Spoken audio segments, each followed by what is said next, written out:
the soul of the Cayman Islands. For the record, proudly brought to you by Brand Source Home Gallery, inspiring luxury, and JN Money. From abroad to yard. Fast, affordable, convenient. Doctor's Hospital. Peace of mind is important when life happens. Doctor's Hospital, always there for you. Call 949-6066. And Cayman Airways, call them on 949-2311 to book your nonstop flights to Los Angeles and Panama. And Digicel, Cayman's bigger, better network. And Kirk Market. Experience a world of choice. We ask our listeners and viewers to avoid any statements or comments which are abusive, derogatory, malicious, or defamatory. Do not use indecent language or make any statement that is false or misleading. Call 1-800-534-8255, 949-6990, 949-8037, or WhatsApp us on 925-3261. Live from Radio Cayman Studio. This is For the Record with Orrett Connor. Hear from your government officials, independents, and the opposition on issues that matter to you. For the Record. Engage in an open dialogue between residents and lawmakers. With Orrett Connor. Informative, impartial, insightful. This is For the Record. For the Record. 1-800-534-8255. Your calls, your input. This is For the Record. And now, your host, Orrett Connor.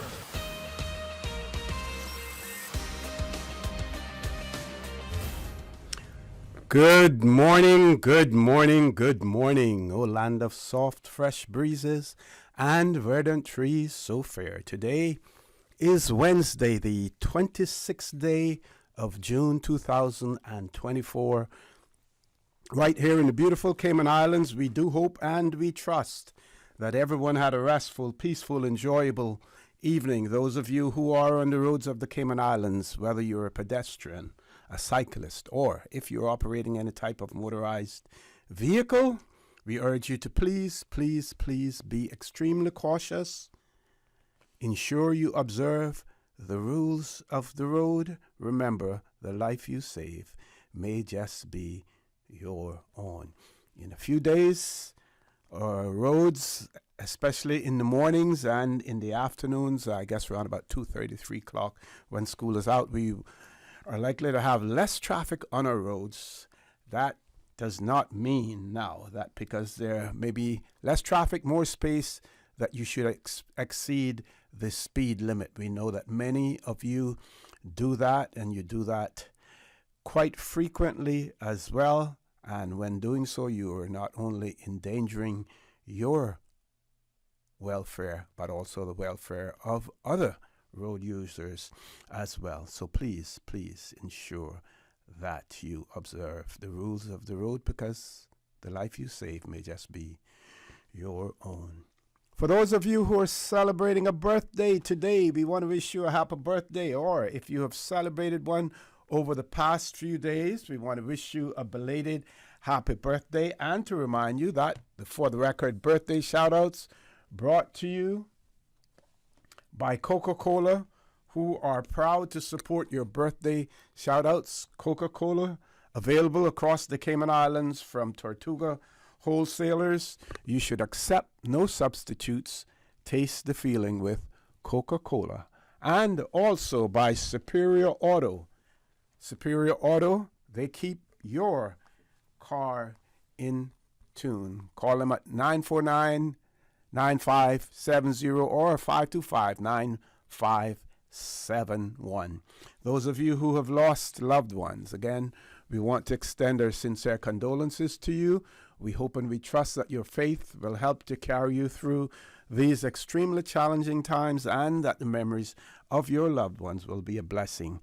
Those of you who are ill and are either at home or at a medical facility here in the Cayman Islands or overseas, we do wish you a speedy recovery also. So, folks, I want to thank you for allowing Radio Cayman, and by extension, For the Record, into your homes, into your vehicles as you traverse the very busy and sometimes dangerous roads of the Cayman Islands, into your places of work, wherever that may be.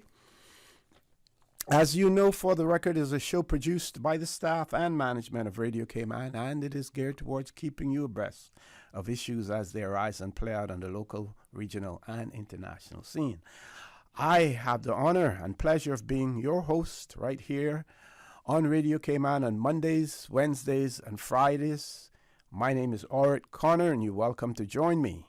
You can join me by engaging in conversation, calling us on our toll-free number, 1-800-534-8255 or 949-8037, 949-6990, or WhatsApp number 925-3261. Or if you just simply want to listen and enjoy the conversation with my guests, then simply you can do that by following us on YouTube, and you subscribe to Radio Cayman live stream in order to do that as well. So first of all, let's look at the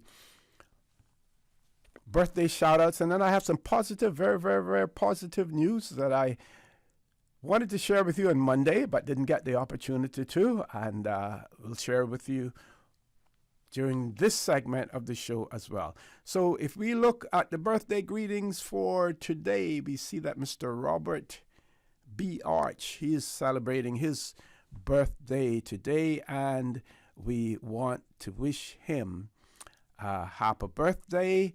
Tomorrow, Nick Michaels celebrating a birthday, and Sean Sweeney also celebrating a birthday tomorrow. If you know someone who's celebrating a birthday or any other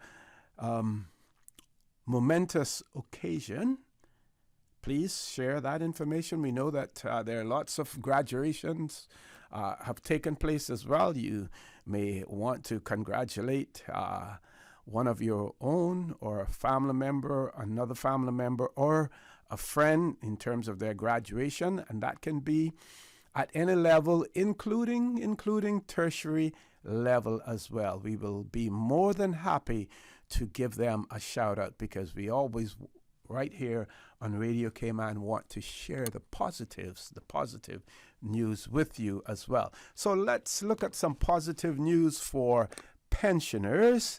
And I would just say, while sharing this with you, that I should declare an interest, maybe two.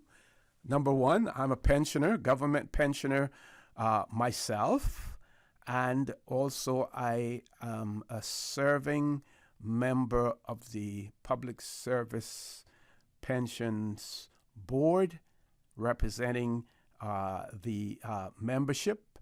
So I think that I should be, at least for transparency purposes, to let you know that I'm sharing that information with you, to let you know that I have a vested interest in that. I am a pensioner, but I'm also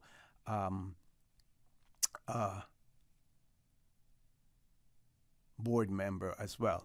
So, says the press release, and this was a release on the 24th of June, June 24th.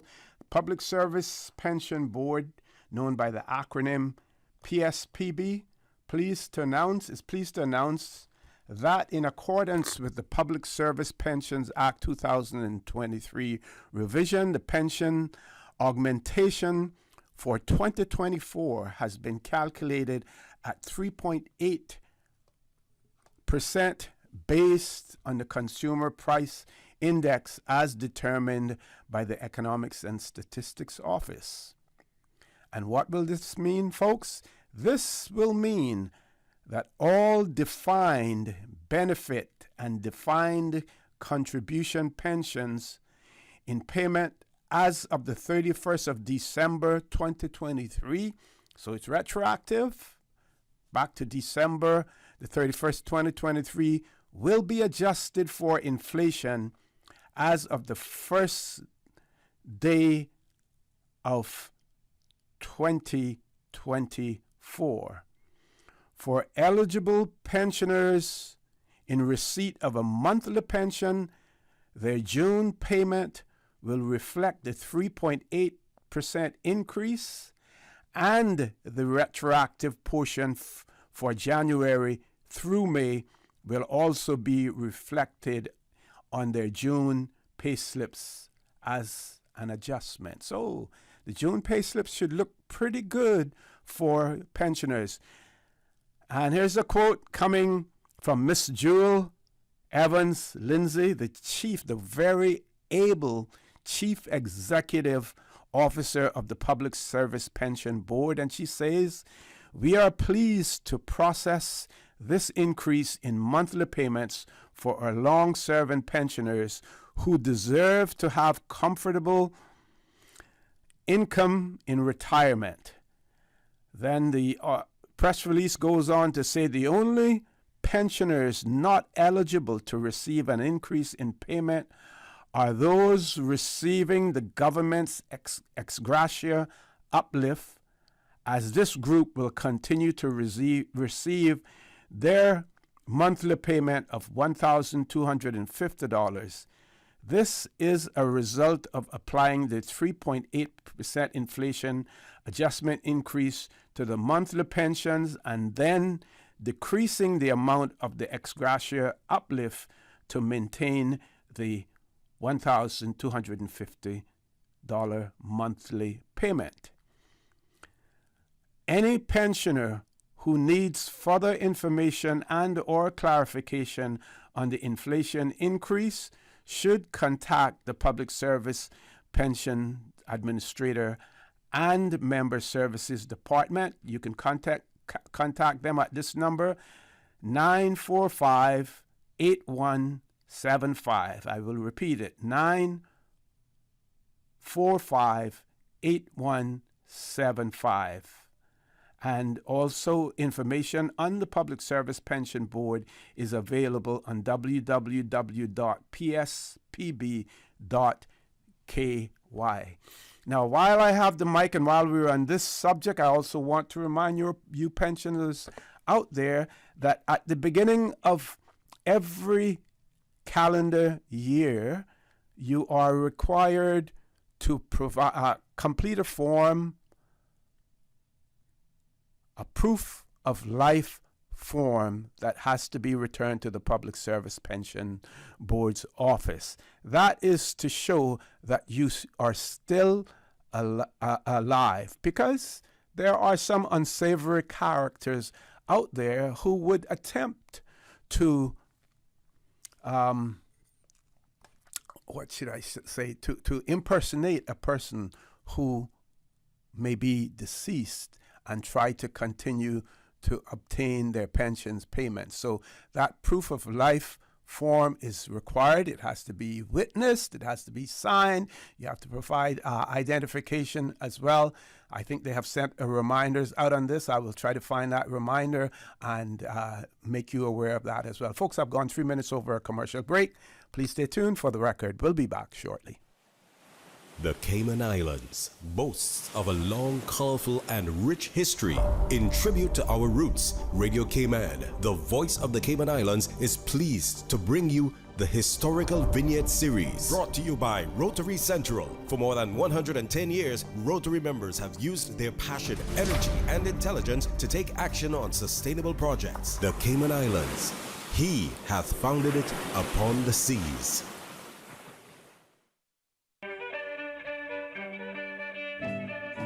In 1904, Cayman Brac turtling captain and boat builder Daniel Jervis built a prototype Caymanian catboat named Terra, an obvious improvement on the previous canoe-style boats of the day. The Caymanian catboat was on average 16 feet long and drew no more than 8 inches of water. Painted in their distinctive catboat blue color, it provided effective camouflage when seen from below, permitting the crew to discreetly approach turtles. Radio Cayman's Historical Vignettes was brought to you by Rotary Central. For more than 110 years, Rotary members have used their passion, energy, and intelligence to take action on sustainable projects. Since 1993, Rotary Central has worked diligently each year to provide quality bus shelters to our community. A traveling convenience to our school children, the elderly, young people going to work, guest workers, and visitors using the public bus. We, Rotary Central, help you, our advertisers, make it happen. Your marketing dollar travels a far way. Positioning your message, your product, your services, your presence in over 83 bus shelters. Every dollar you spend, every advert you place helps to build another bus shelter, providing modest comfort for Cayman travelers. Reserve space now on the only billboard medium in the Cayman Islands. Email rotaryshelters@gmail.com. rotaryshelters@gmail.com. The Bus Shelters, a partner in community convenience. Another inspiration program by Rotary Central Cayman Islands.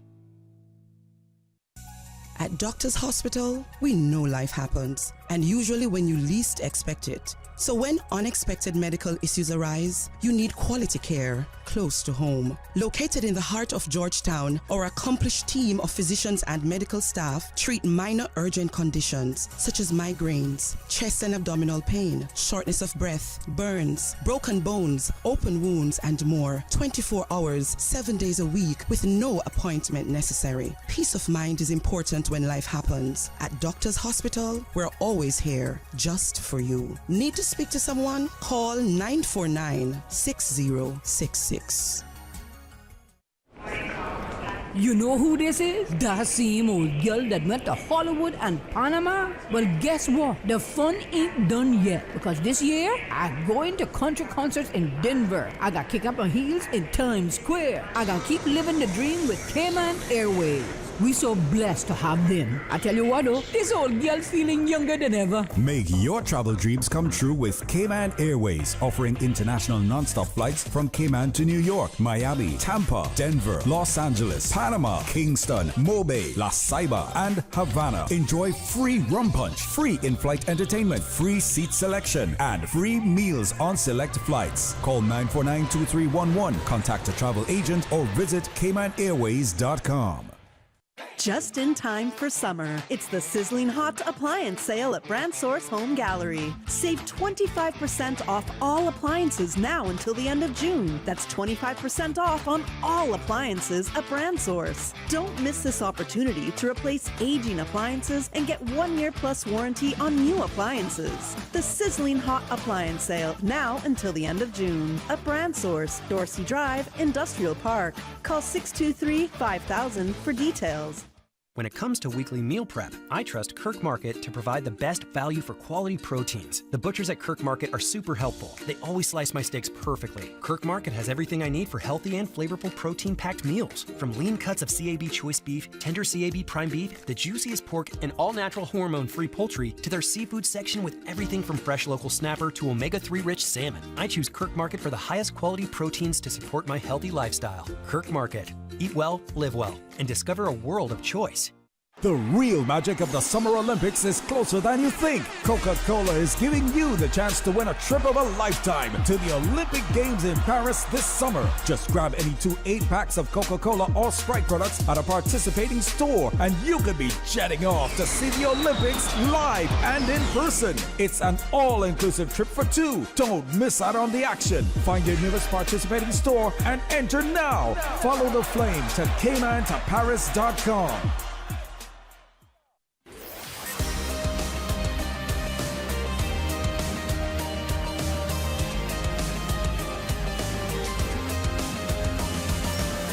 This is For the Record. Good morning and welcome back to For the Record. No guest in the studio yet, but we will have Dr. Steve McField in the studio with us after the 8 o'clock news. And one of our listeners earlier this week wanted me to ask Dr. McField's opinion about the recent court case, the acquittal of the individual who was accused of running over someone in their vehicle and killing them. And they had some questions in relation to it. Of course, it was a jury trial, and the jury returned a verdict of not guilty. And some of the questions included whether or not the Crown has the ability now to appeal that not guilty verdict. So when Dr. McField comes in, that's one of the questions that we have in relation to that. We have seen, if you go on some social media platforms, you will see lots of discussion and opinions, about the verdict as well. Continuing on our birthday shout-outs. On Monday, we had a birthday that was celebrated by Nettie Ann, and her mom sent her happy birthday greetings on Monday, and we again want to repeat it here. Of course, there would be belated happy birthday greetings now to Nettie Ann, to Nettie Ann today, but if you didn't hear it on Monday, belated happy birthday to you coming from your mom as well. Let me check to see if there are any more. There is something here. Okay, somebody says, good morning to all. What about the seamen/veterans? They never get any form to fill in yearly stating that they are still alive, etc., like how the pensioners get theirs yearly. It's probably lots of seamen veterans that have died, and definitely some are not ex-seafarers. I would imagine that a similar requirement would be in place for seamen as well, but we will check. I will try to determine what is in place for them. Very quickly, I have two things I can. One of the things that was mentioned in this press release was talking about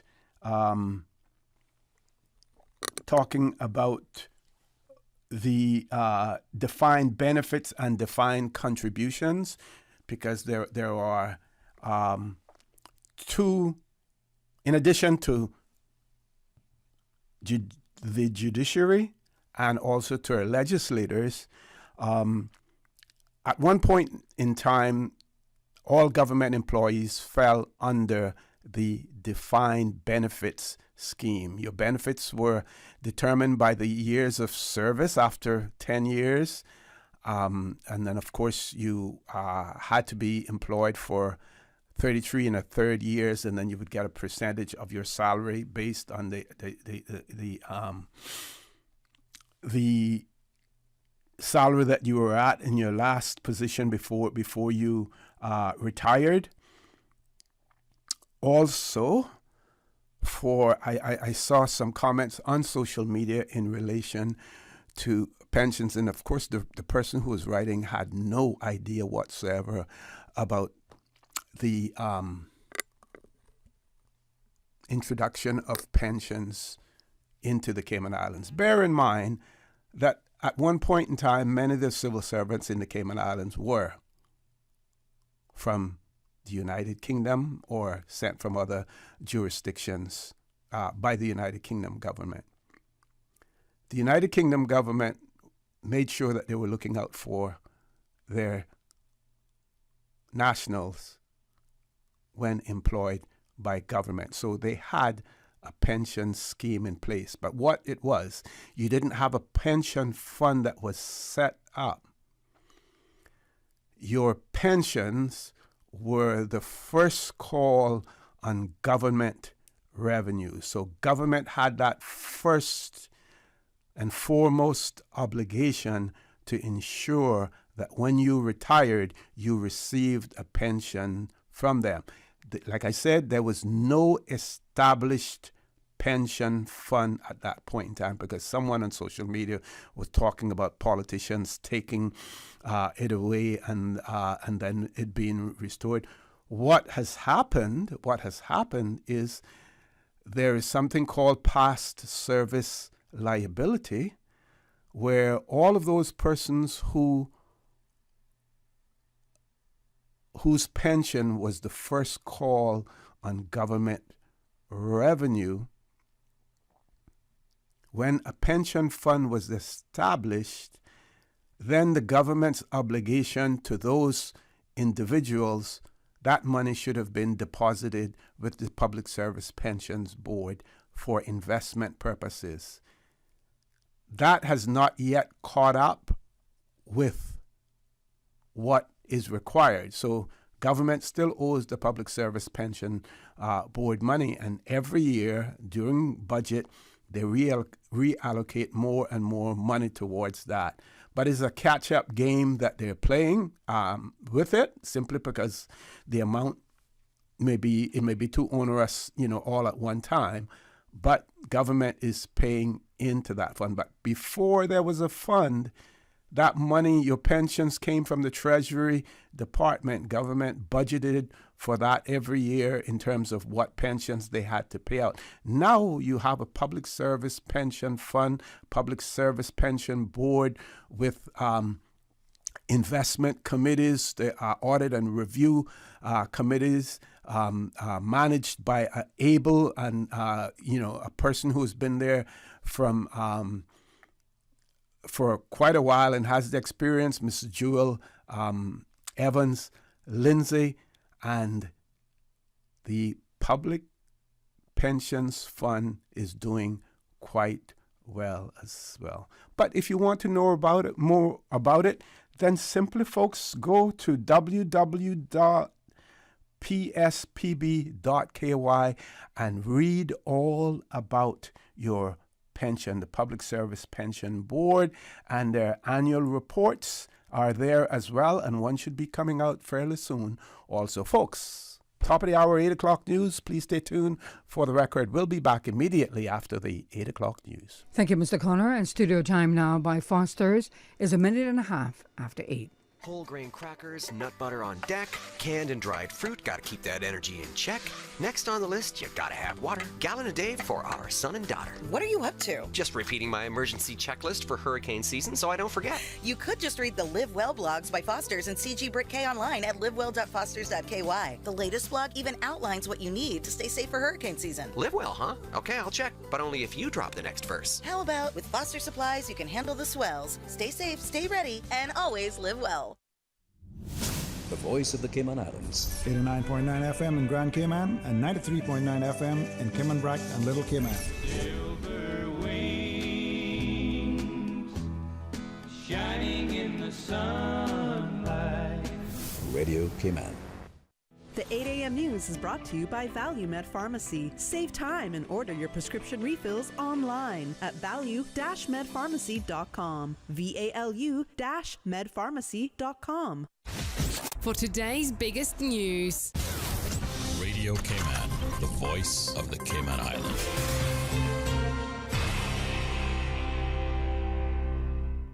With your latest news, I'm Kersley Fuller. His Majesty's Cayman Islands Prison Service welcomed 6 new officers during a passing out ceremony at the South Sound Community Center on Monday.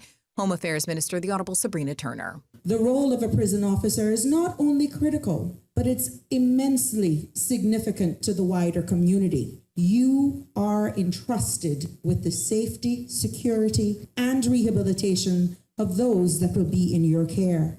5 men and 1 woman were installed in the presence of the acting deputy governor, the Minister for Home Affairs, and other government officials.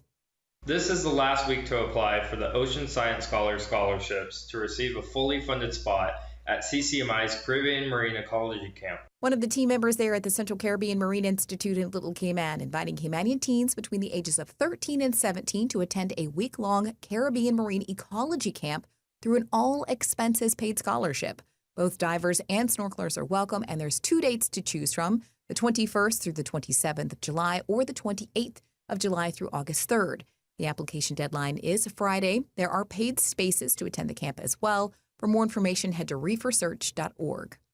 Now, if you've got a primary school kid you're looking to keep occupied this summer, they can consider being Culture Keepers, a shared passport initiative that will now send students on cultural adventures across Cayman.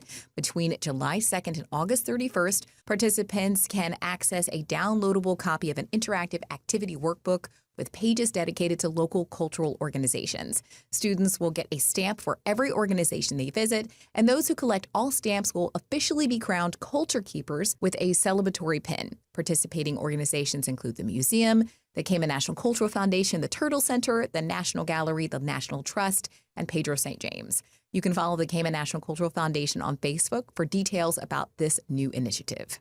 And maybe you want another way to keep your kids off their device this summer. Well, here's CITTV's Simon Boxall. Summer holidays are close, and the Cayman Islands Public Library is challenging local children ages 6 through 17 to venture under the sea for the 2024 Summer Reading Challenge. Acting Director for Public Library Services, Kevin Goring, emphasized the significance of the program, saying the Summer Reading Challenge aims to develop lifelong learners and encourage its participants to enjoy reading over the summer. We're thrilled to offer this enriching experience to our young community members. Participants can sign up by visiting their local library or by logging on to cipl.gov.ky. The challenge will run from the 1st of July to August 27th. Now with a check of international news, here's the BBC, which will take us out of the newscast. I'm Karsley Voller. With the BBC News, I'm Roisin Hasty.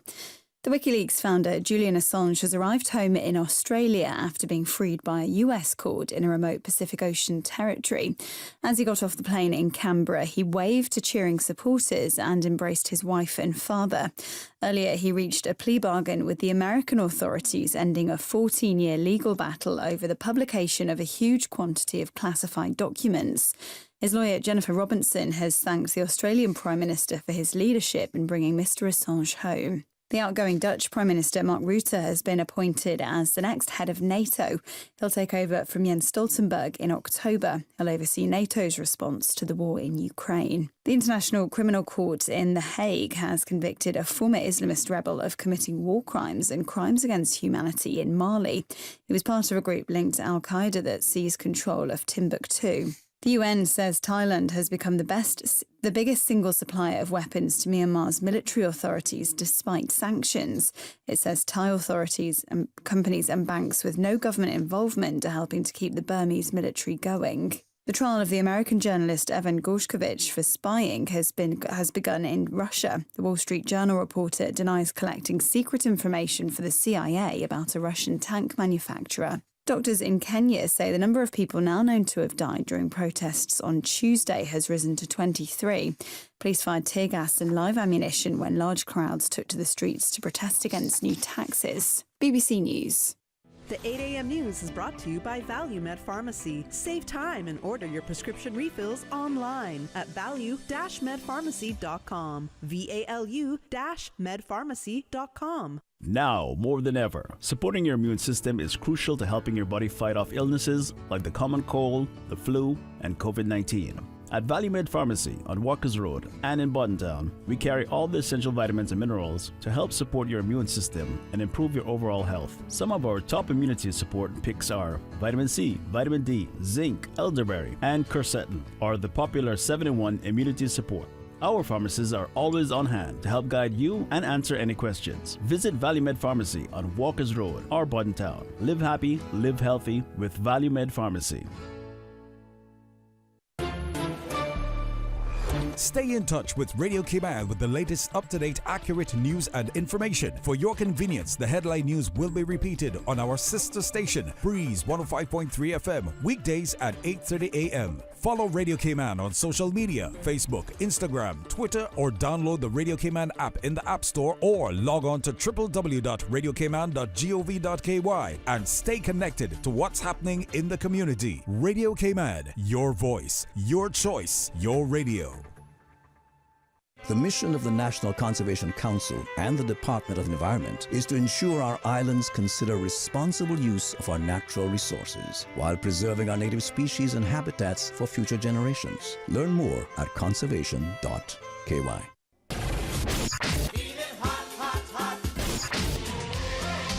RC Fusion. 10 a.m. to 12 p.m. It's Friday. Radio Cayman. Biggest variety in the morning. RC Fusion.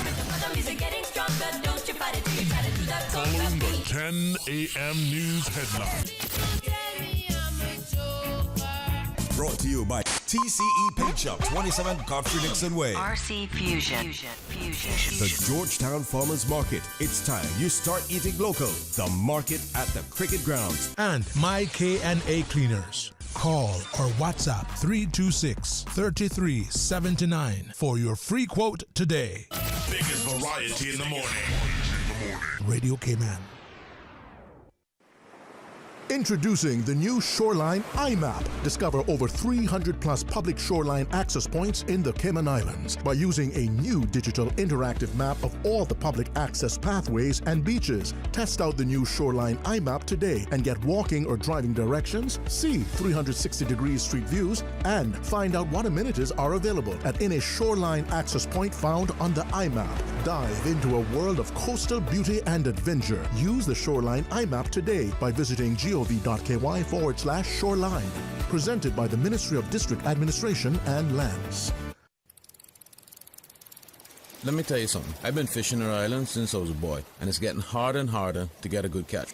Maybe it's because there are so many more people in Cayman than ever before. Maybe it's because of how the climate is changing. I don't know about that, but I do know that I want to be able to keep fishing and teach my children to fish one day as well. So it makes sense to me that we have certain areas and certain times of the year to fish for certain things.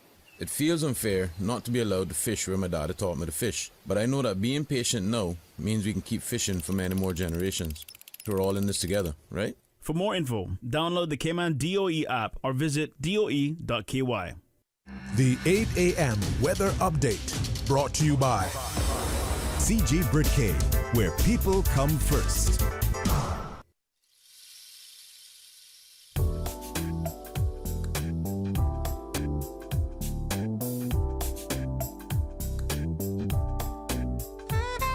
Good morning. Let's take a look at the latest weather report. Current temperature is 84 degrees. Relative humidity is 91%. The barometric pressure is 29.94 inches and rising. The wind is east at 5 knots. Overnight low temperature was 81 degrees. Synopsis indicate isolated localized showers expected across the Cayman area over the next 24 hours as an upper level trough lingers over the Western Caribbean. Further east, a tropical wave just east of Jamaica is expected to move into the Cayman area later tonight, interacting with the upper level trough, increasing the chance of cloudiness and showers. Radar images show isolated showers in and around the Cayman area moving towards the northwest. Now the forecast for the Cayman Islands for today, calling for partly cloudy skies with a 30% chance of afternoon showers and possible thunder, and temperatures will be in the upper 80s with a heat index near 105 degrees Fahrenheit. Your winds will be east at 5 to 10 knots and seas will be slight with wave heights of 1 to 3 feet. Pretty much the same for tonight, partly cloudy skies becoming cloudy at times with a 40% chance of showers and possible thunder, and temperatures dipping to the upper 70s tonight. Your winds will be east at 5 to 10 knots and seas will be slight with wave heights of 1 to 3 feet. We're presently at a low tide, and the next high tide will be this afternoon at 7 minutes after 1, and a low tide again tonight at 9 minutes past 7. The sun will set this evening at 6 minutes after 7 and will rise tomorrow morning at 5:51. And the outlook is calling for an increased chance of cloudiness and showers from tomorrow afternoon as another tropical wave currently over the Eastern Caribbean approaches the Cayman area. That's the very latest on your weather report. Undercover and had just recovered the stolen artwork, but... Aunt Angie, what does this have to do with managing my insurance? Well, long story long. I found the art thief in France, but ended up becoming somewhat of a local celebrity. So I had to stick around for a while. But I was able to handle all my insurance needs with CG's online portal. The online portal. Safe, convenient, simple. CG Britcay. Good like that. The 8 a.m. weather update brought to you by CG Britcay, where people come first. The traffic report is brought to you by Subway. Enjoy a delicious start to your day with breakfast from Subway.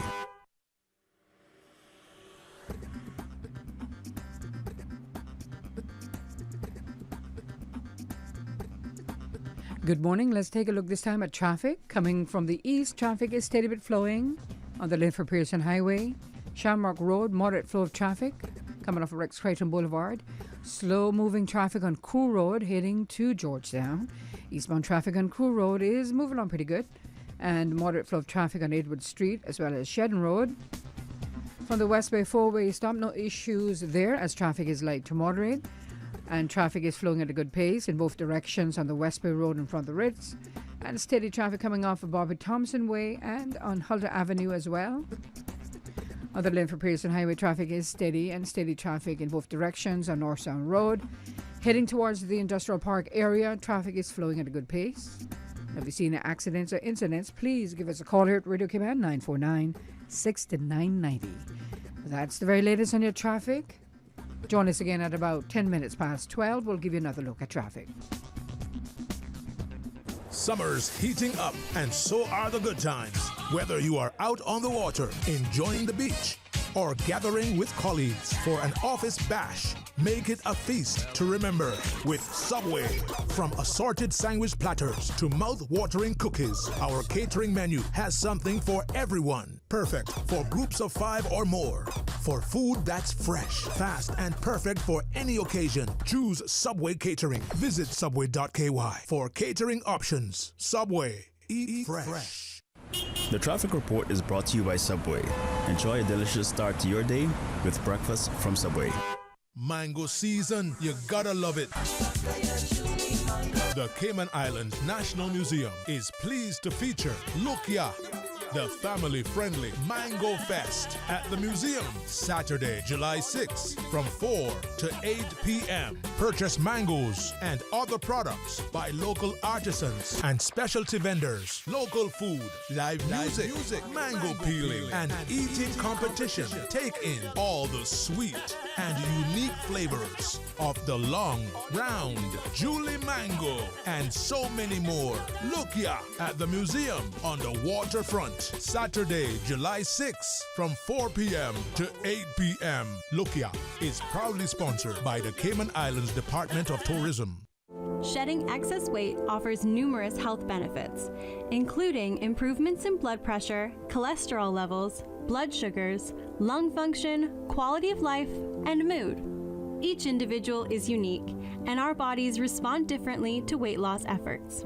Understanding your body's current state, along with adopting proper nutrition, exercise, and lifestyle habits, is essential for making lasting changes. Meeting with a professional or physician can provide personalized support and help you develop effective strategies for achieving your health goals.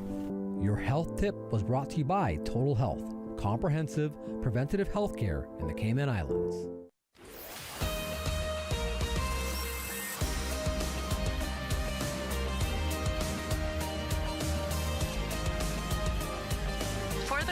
With Orrett Connor. Good morning and welcome back to For the Record. We're going to link up with the president of the Cayman Islands Seafarers Association.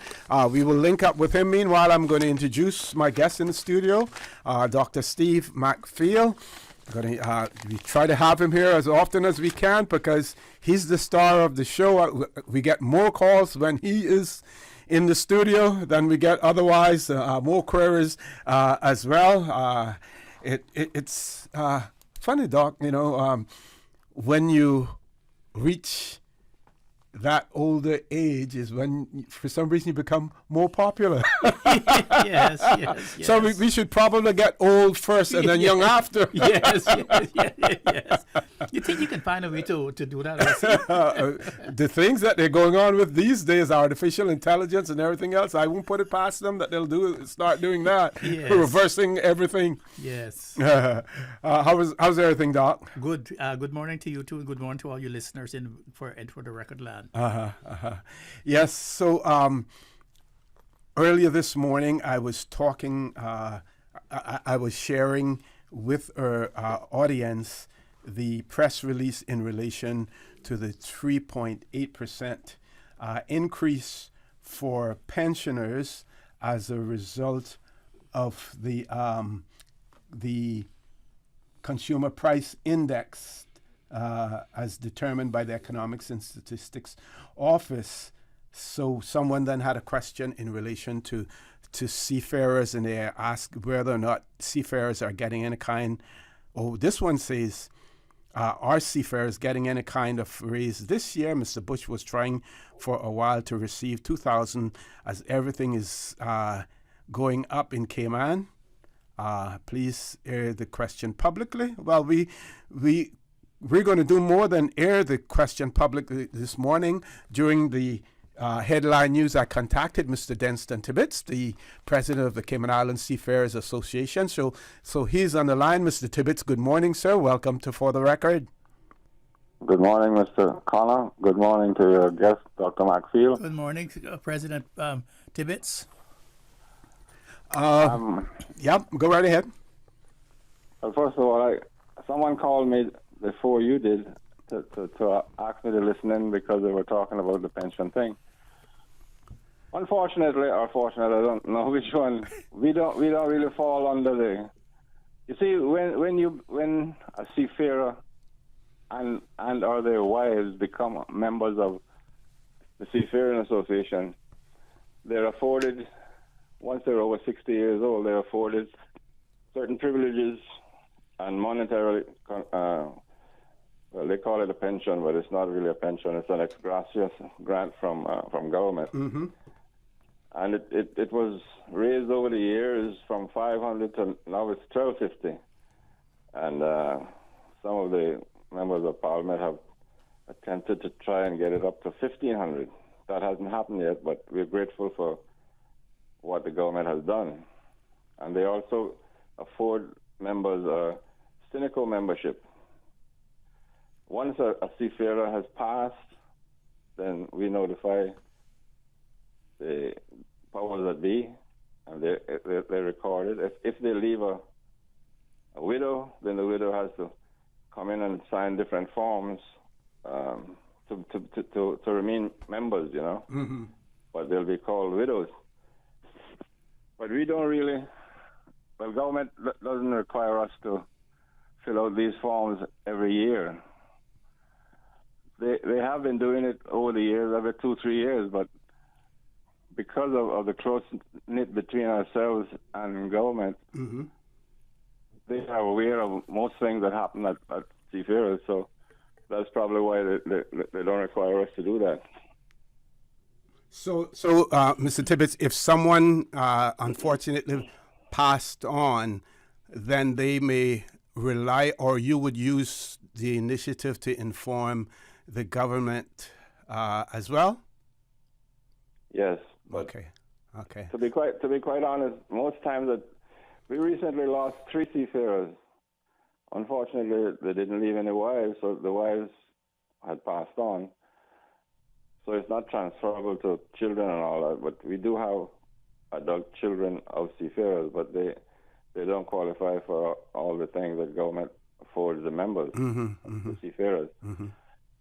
But most of the times when I call, they're already aware of it, that these people have passed on. Most of the time. Yeah. Very, very seldom.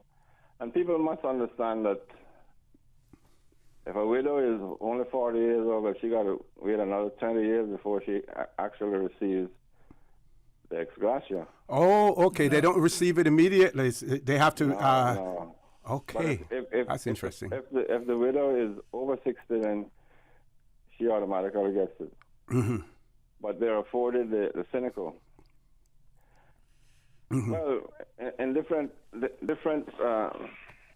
a different criteria there, because if a widow is 40 years old, she's expected that she's still working, and the provider, whoever she works for, has to provide insurance. Mm-hmm. Mm-hmm. So they don't automatically get the cynical. Mm-hmm. But once they're over 60, then they get both. Mm-hmm. So then, sir, for those persons, because we see on social media platforms and people call in on talk shows talking about, these young women marrying these older men to get their benefits and stuff like that, they don't benefit any whatsoever until they have reached the required age. Exactly. Okay. So, okay. A lot of people don't know that, but maybe I shouldn't even talk about that. But I had a situation where the gentleman died, the seafarer died, and his wife, she was only 50 years old. She came in and expected everything. Mm-hmm. And she thought that I was doing it, keeping her away from until she went to the government admin building, and they told her, listen, lady, you got to be 60 years old.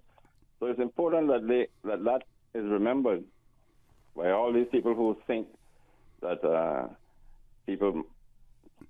women marrying older men, they're not going to get any benefits until they reach 60 years old. And if they remarry during the time of waiting, then it's automatical that it goes awry, and no benefits are afforded.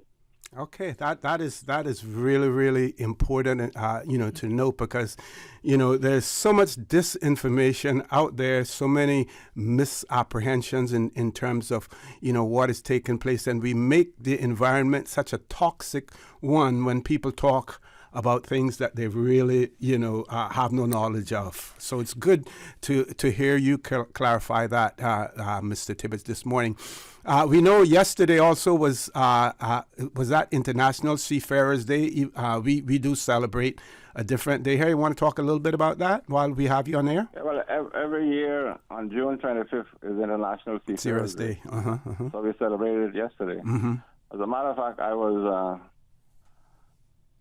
I had an extended interview by Dr. Ebanks, I think it is, the government representative in England. They're doing Tasha Ebanks Garcia. Yeah, yes. Right. She interviewed me, and it was all on TV. Well, they said they're going to have this memorial thing that they're doing for, I think September comes out. And then the day before that, I was interviewed by a lady from the ministry. Mm-hmm. Well, she didn't attend, but her husband did. I'm quite acquainted with him, and he took shots of me answering the questions and whatnot. So a lot of people in Cayman are aware that International Seafarers Day is every June 25th. Right. And it was yesterday.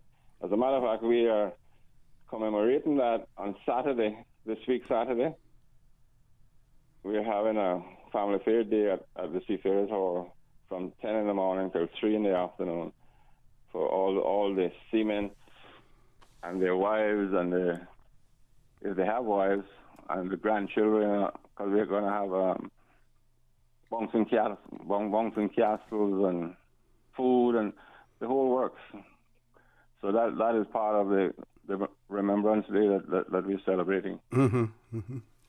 Okay, sir, it has also, am I correct to say that it has also been settled that the pension goes to the surviving spouse and not the spouse that the seaman was married to previously? Like, say, because I know that some time ago there was some controversy between those spouses who had married the seaman, and then later on in life the seaman had gotten divorced or fall apart, and the seaman had got married to somebody else, and especially some other younger person, and more significantly some person from some other jurisdiction. And then there was some lobbying for the former spouse to be able to access the pension and the Seneco. But it's settled now that when it says spouse, it means a surviving spouse after the death of the seaman. Exactly. And then, sir, I would like to ask you, what has happened to all of the fanfare about the Seaman's Park on the waterfront? I noticed now tents have gone up there now, and it's supposed to be a craft market. What has happened to that? I was looking forward to them rebuilding, building out the park, as they said they were going to do soon after they had the ceremony where they dedicated that land to the seamen for their park. Yeah, unfortunately. Well, last week I was on this same program with the minister. Mm-hmm. They have recently changed. We used to be under culture, but it's gone up now to tourism, and government has acquired the property on the west. I don't know what the directions here, because it's a little different from Cayman back, east and west, north and south. Here it's all over the place.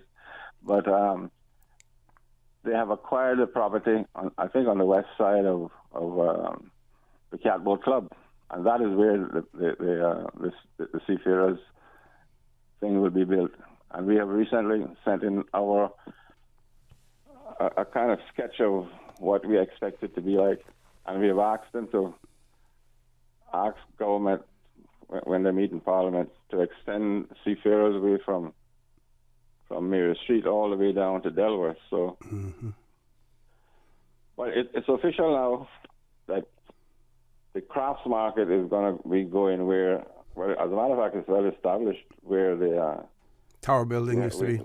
Where the Tower Building used to be, and we had a groundbreaking ceremony in the last government, and of course these things happen. And, but we're well aware of, and we're participating. Before they just showed us a plan of what they thought without us participating. Now you're involved now in the process. We're involved now, so I didn't get to finish it because I think the minister had to go to the letting go of three. As a matter of fact, I went down there and saw him there, the big turtles. So that is where that stands. And people, it's so, I hear people calling all the time, this and that. If you don't know the facts, why do you mention things that are not so? Yes. Yeah. Yeah, only compounding the issue and spreading misinformation. Yeah. Yeah, that's all they do. Yeah. And, getting back to the original wives, we have been talking to government, getting some kind of stipend for those people, because like my mom, God rest her soul, but she was the backbone of my family while my father was at sea, because she had to be father and mother. So they deserve something, and we have petitioned government, and we're in contact with the ministries, and sooner or later they'll have to make a decision. As of now, it's only the surviving mate. Yeah. Whether it be from another jurisdiction or not. A lot of the foreigners marry. And they're not, if they reach the age of 60, then I suppose one could say they deserve it. But these young people marrying the older men, they're not afforded nothing until they get to 60 years old. Yes. One, Mr. Tibbetts, one thing that could be considered when they're looking at what they can afford to the spouse who is now divorced is that person could continue to receive the benefit, since the new spouse can't receive it until reaching age 60. That's a good idea. Then that person who was the former spouse should continue to receive it at least until the new spouse reaches, say, age 60. That may be a compromise. It may be, a novel idea, but something to be looked at. But Mr. Tibbetts, I don't know if you want to hold on for a few more minutes, because this is important for us to the public to hear what you have to say. We have to go to a commercial break, but we're going to ask you to hang in there. We want to continue the conversation with you for a little bit longer. Folks, please stay tuned. For the record, we'll be back shortly. Stay ahead with Total Health for all your healthcare needs. Their state-of-the-art facility offers specialist consultations, diabetes and weight loss, women and child, ophthalmology, ENT, dental, orthopedics, physiotherapy, on-site laboratory, imaging, and pharmacy, all under one roof. Total Health also provides comprehensive health checks for women, children, men, and senior citizens. Conveniently located in the Grand Pavilion on 7 Mile Beach Corridor. Experience a new era of preventive care in the Cayman Islands with Total Health. Because everyone deserves healthier living. Visit totalhealth.ky today and empower your well-being. Did you know that you can send money transfers to financial institutions anywhere in Jamaica with JN Money? You mean I can send money straight to my account and cut out the middleman? Yes, that's exactly what I mean. You send your own money to your own account, giving you peace of mind that the money is in your account. JN Money Transfers to Financial Institution is another convenient service offered by JN Money. You can have this done from any JN Money location. Deposit your money straight to your account without the hassle of asking someone to do it for you. JN Money Transfers to Financial Institutions, making life easier. At Doctors Hospital, we know life happens, and usually when you least expect it. So when unexpected medical issues arise, you need quality care close to home. Located in the heart of Georgetown, our accomplished team of physicians and medical staff treat minor urgent conditions such as migraines, chest and abdominal pain, shortness of breath, burns, broken bones, open wounds, and more 24 hours, 7 days a week with no appointment necessary. Peace of mind is important when life happens. At Doctors Hospital, we're always here just for you. Need to speak to someone? Call 949-6066. Speed into Dream Carnival with Digicel, Cayman's #1 5G network. Win day-wear packages and aftermath tickets by activating a 10-day Prime Pro bundle or paying your bill on time. Don't miss out on these epic events. Go to your nearest Digicel store today or activate a plan in the My Digicel app for your chance to start fetting today. Digicel, better connected.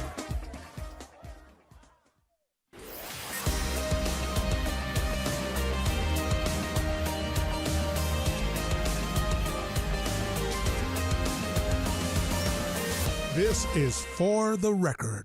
Good morning and welcome back to For the Record. In the studio with me, Dr. Steve McField. On the phone line, we have Mr. Denniston Tibbetts, who's the president of the Cayman Islands Seafarers Association. We're talking about the ex gratia payments made to seamen and their beneficiaries. He's explaining the situation to us, and also a question from Dr. McField in relation to the Seafarers Park that was where ground had been broken at the former site of the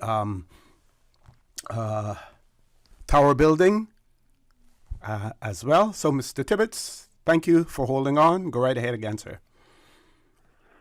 Well, I think we sort of covered that because government has now put the seafarers under the Ministry of Tourism instead of the Ministry of Culture. And they are in contact with us. As a matter of fact, we had a meeting, my council and the minister, and I think it was 3 people from his ministry. So we're in constant contact, and we recently sent them a sketch of how we anticipate and envision the whole thing to go. So the ball is now in their court. They have to come back to us. But it's down next to the Catboat Club. And as far as the First Wives Club, as we refer to it,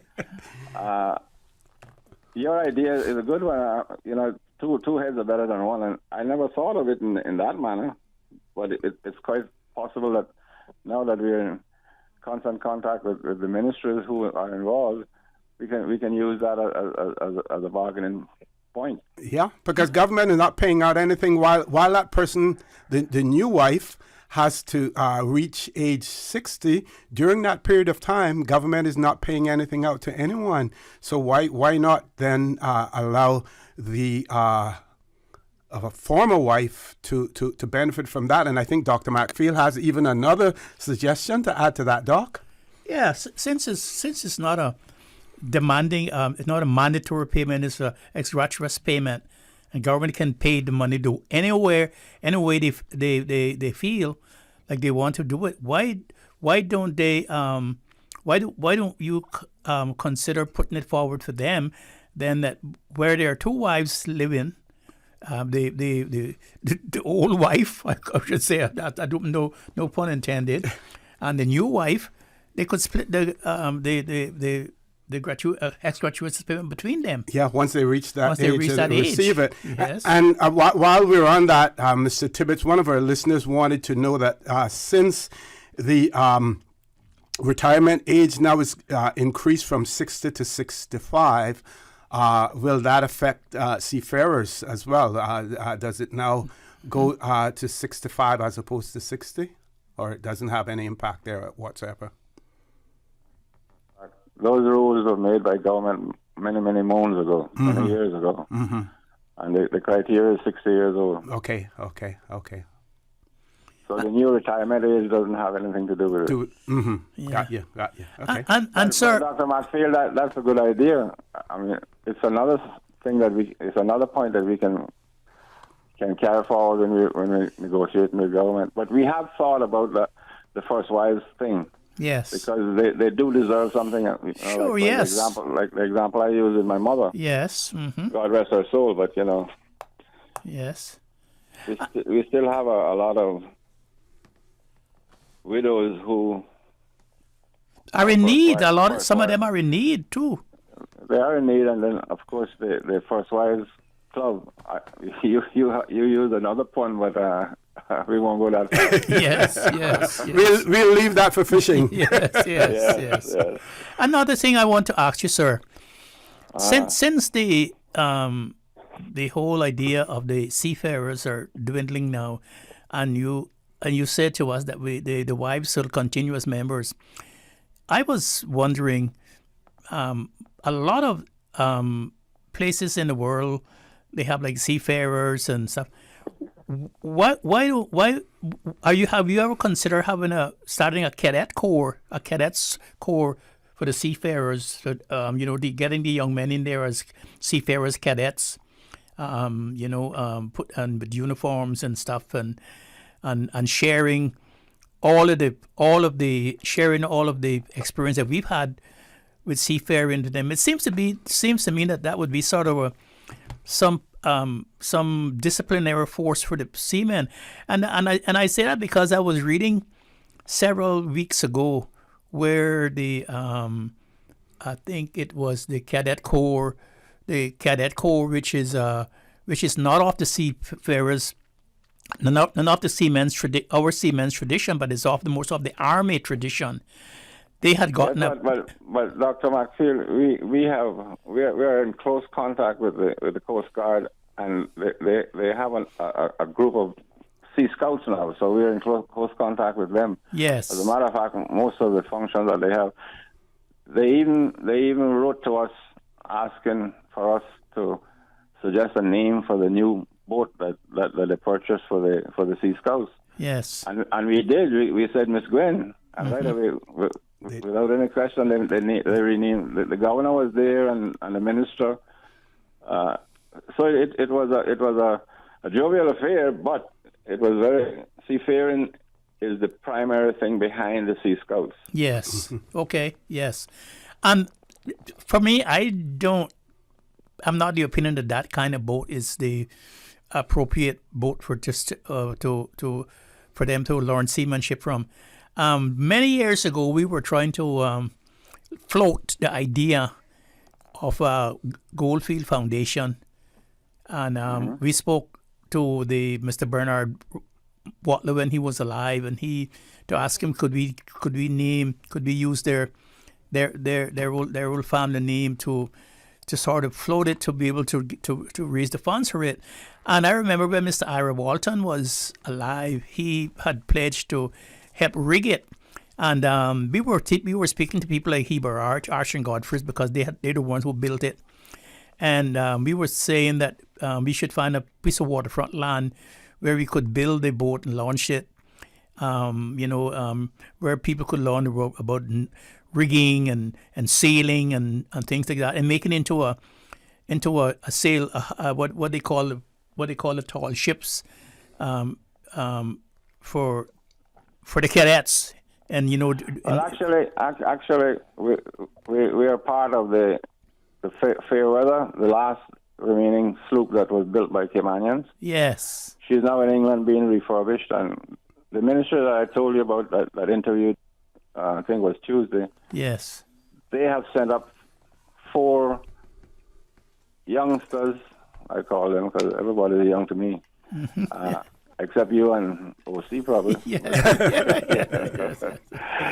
That's just a joke. But anyway, they have sent up, and I was wondering how, because we were not aware until Tuesday that these people were sent by government, because we didn't partake in that part of it.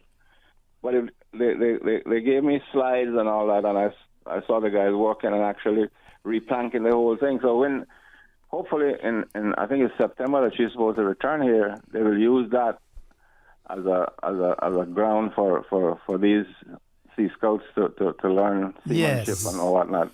Yes. Okay, Mr. Tibbetts, I want to thank you. We're going to go to a commercial break. I want to thank you very much for sharing that information with us, and some of our listeners have also given kudos to you and thanking you for explaining the situation. I think that will, what you've said, especially in relation to the surviving spouse of a seafarer who's receiving an government ex gratia payment, that has now helped to diffuse, all of those rumors that are out there in relation to what is taking place. Thank you very much, sir. Before you go, publicly and privately, I would like to continue to thank you for heading that organization. And since you have been there, the organization has done nothing but grown, expanded, and thrived. And I really appreciate all the stuff that you have done. And as I have said all along, all it needed was someone who was passionate about it and who was interested in it, and someone who was dedicated to take it over. And I'm so happy that you were the president. Mm-hmm. Thank you. As you know, that we recently had a nomination election in January and February this year, and I was now re-elected for another 2 years. So my tenure will finish in 2026. Yes. 2026, but who knows what's happened after that? Well, you're still young. Congrats. You're still young. Yep. Thank you. Thank you very much, folks. We're going to take a commercial break. Please stay tuned. For the record, we'll be back shortly. So much happening so fast, too much. It is hard for me to follow my health care instructions. The private counseling with West Bay Pharmacy literally saved my life. At West Bay Pharmacy, we know how complex medications can be. Our pharmacists are delighted to offer you personalized one-on-one healthcare counseling, free medication review, therapeutic callbacks, and we will liaise with your physician to ensure you receive the best in quality medical care. Quality of life has a whole new meaning with the right pharmacy to support you. Thank you, West Bay Pharmacy. West Bay Pharmacy in Centennial Towers. Convenient quality care is just around the corner. Now you can WhatsApp your West Bay Pharmacy prescriptions to 516-0777. When it comes to weekly meal prep, I trust Kirk Market to provide the best value for quality proteins. The butchers at Kirk Market are super helpful. They always slice my steaks perfectly. Kirk Market has everything I need for healthy and flavorful protein-packed meals. From lean cuts of CAB choice beef, tender CAB prime beef, the juiciest pork, and all-natural hormone-free poultry, to their seafood section with everything from fresh local snapper to omega-3 rich salmon. I choose Kirk Market for the highest quality proteins to support my healthy lifestyle. Kirk Market. Eat well, live well, and discover a world of choice.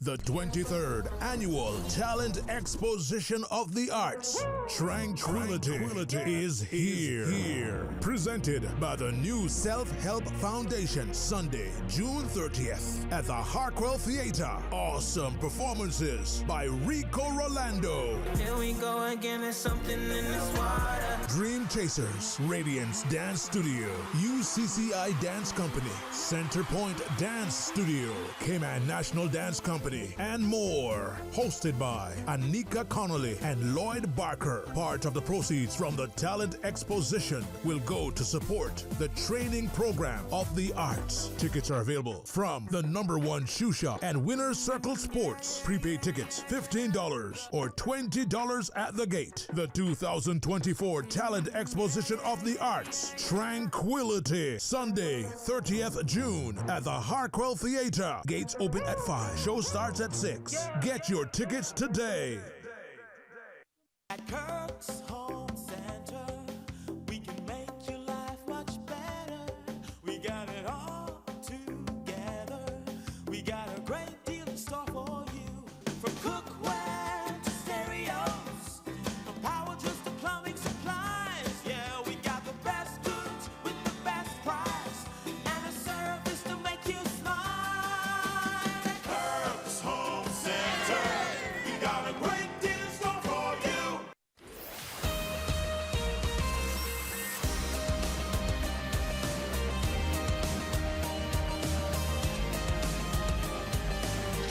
Record with Orrett Connor. Good morning and welcome back to For the Record. Any callers on hold, Miss Susan? Any callers on hold? No callers. Okay, good. We're going to, I shouldn't say good that there's no callers. This is a good time for us to ask Dr. Steve McField before we go to the 8 o'clock news. We know, as a lawyer, you're an officer, of the court as well. As a matter of fact, you're the most senior lawyer now. Within the courts after the passing of Mr. Alberger. And this case is not sub judice now, and it has to do with the recent acquittal of the Cayman News Service. Their headline is Road Rage Killer Walks Free After Jury Acquits. So the jury found him not guilty. And without getting into the facts of the case or anything like that, one of our listeners, I saw them on Monday after the show, and they were curious to know whether or not the Crown can now appeal that not guilty verdict. No, I don't think they can appeal an acquittal. They cannot appeal a jury acquittal. Unless, the Crown cannot appeal an acquittal. Okay. Yeah, it's a tragedy, really, because if the facts are what I read in the media, the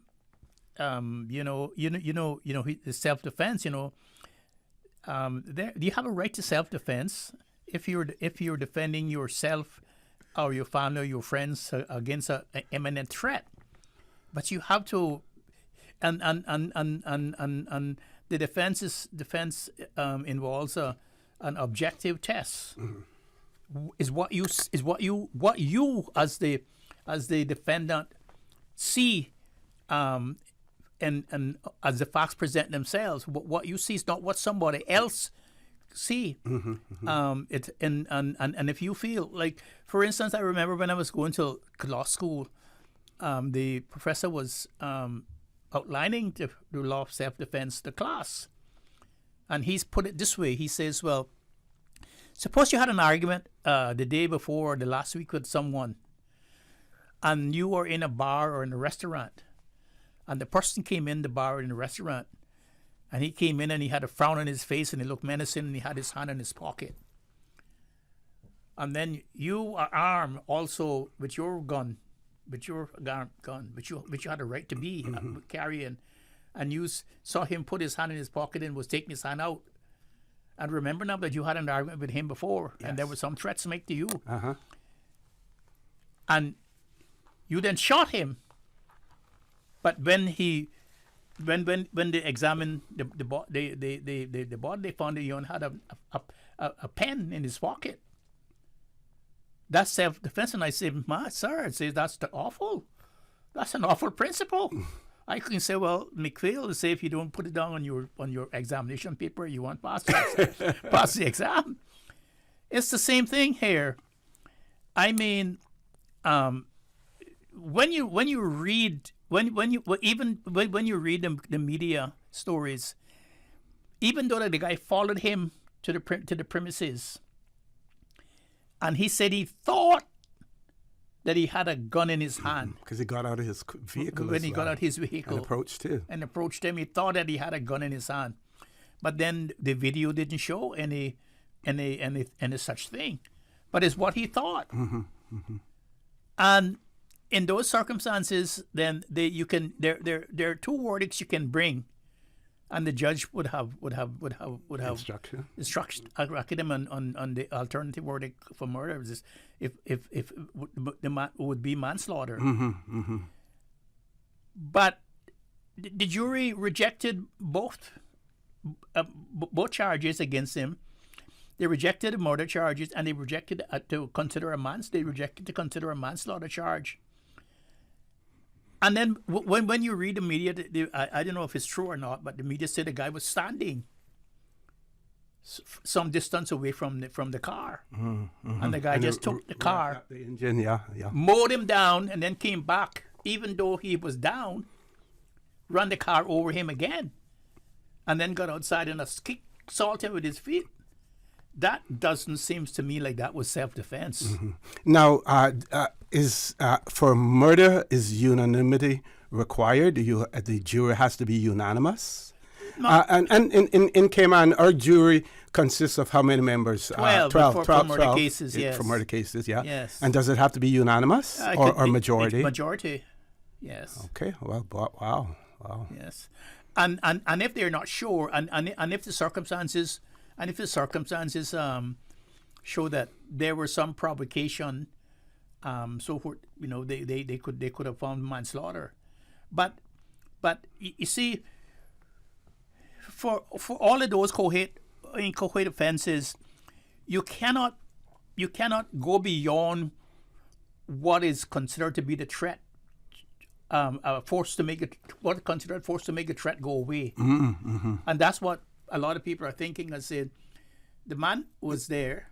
He had other alternatives. He had an alternative. He could have drove off. When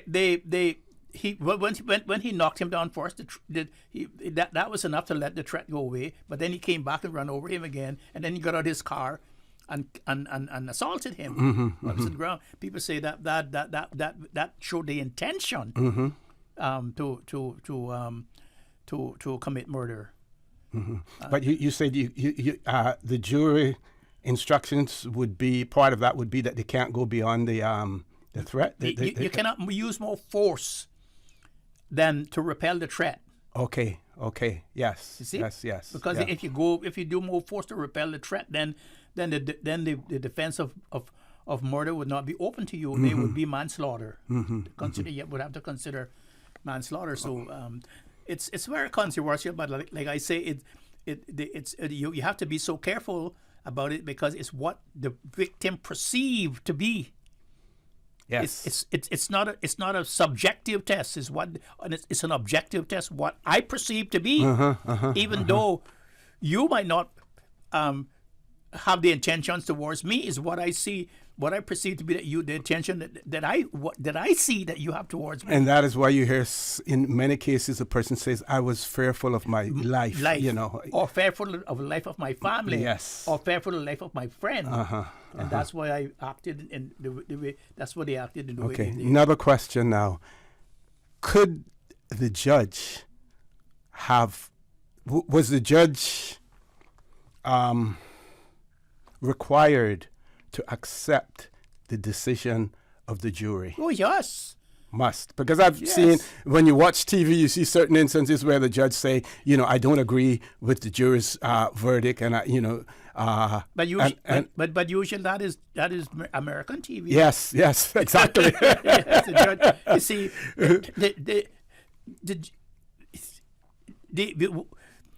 one of the cardinal principles of criminal law, summing up, the judge must tell the jury that they are the triers of the fact alone, not him.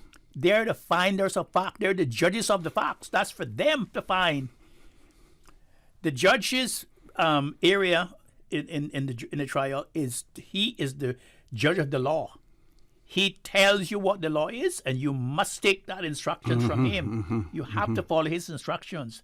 But as far as what was found, whether you had a knife or whether you had this or whether you had that, that's for them. And the judge has to accept what they say. A judge might give an opinion and say, well, as far as I'm concerned, that I don't believe that the verdict was right, the right verdict, but there's nothing he can do about it. Okay. Unless of course, like the cartel case, where you have a contaminated jury and so forth, but it goes to show you now why a lot of people are saying that we should do away with a jury, or we should have a professional jury. In a lot of states, jurors have a professional jury, which in other words, the same jury to this case goes from case to case, and there had been some some policemen here, some high-ranking officer, police in the police force here, saying that some years ago, saying that we should do away with the jury, with the jury trials, and people should, in those cases, should be tried by judge alone. Okay. But of course, our criminal procedure code still allows you to, on certain cases, Class A and Class B cases, to have jury trials. And also, I think our Constitution, our Bill of Rights, allows for that as well. We have a caller on hold, but we have to go to our headline news at 9 o'clock, not 8 o'clock. I think I said 8 o'clock earlier, but 9 o'clock headline news. Yes. Folks, don't change that dial. Please stay tuned for the record. We'll be back shortly. Yesterday, today, always and forever. Radio Cayman in the Cayman Islands. From Radio Cayman's newsroom, this is Headlines. Local, regional, international news. The Headline News is brought to you by Kirk Market and Health Services Authority. The Family Resource Center is hosting a free Parenting Your Digitally Distracted Child Forum on Saturday at its new home at 75 Fort Street. It's taking place from 9:30 until 11:30, and it will include guest speakers in the field of mental health and child development, along with a workshop guided by Family Resource Center parenting practitioners that will give parents the opportunity to get strategies to manage behaviors stemming from online screen use. WikiLeaks founder Julian Assange has landed in Australia after walking free from a U.S. court. He hugged his wife and father at the airport as a small group of supporters cheered his arrival. He pleaded guilty to one charge in the court in the Northern Mariana Islands on Wednesday, bringing a years-long case to end. Assange was pursued by U.S. prosecutors for publishing secret military information and feared a long sentence in a high-security U.S. prison. Last week, he signed a deal with the U.S. that would see him plead guilty to one charge instead of the 18 he was originally facing. Assange left the U.K. on Monday after spending 5 years in prison fighting extradition to the U.S. Those are your headlines. I'm Carsley Fuller. More news available at www.radiocayman.gov.ky. Check out our social media pages: Facebook, YouTube, X, formerly Twitter, Radio Cayman Headline News.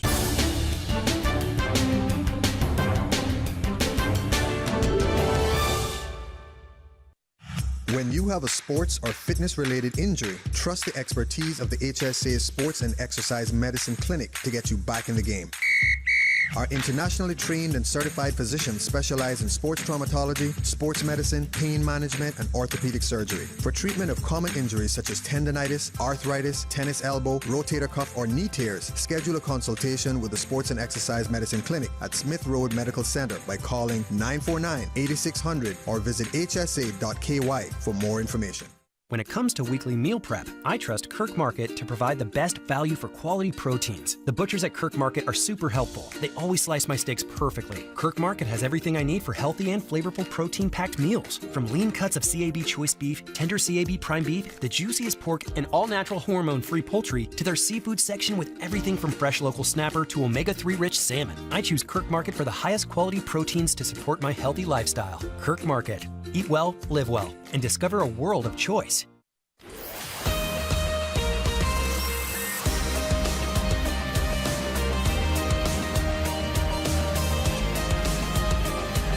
For the Record with Orrett Connor.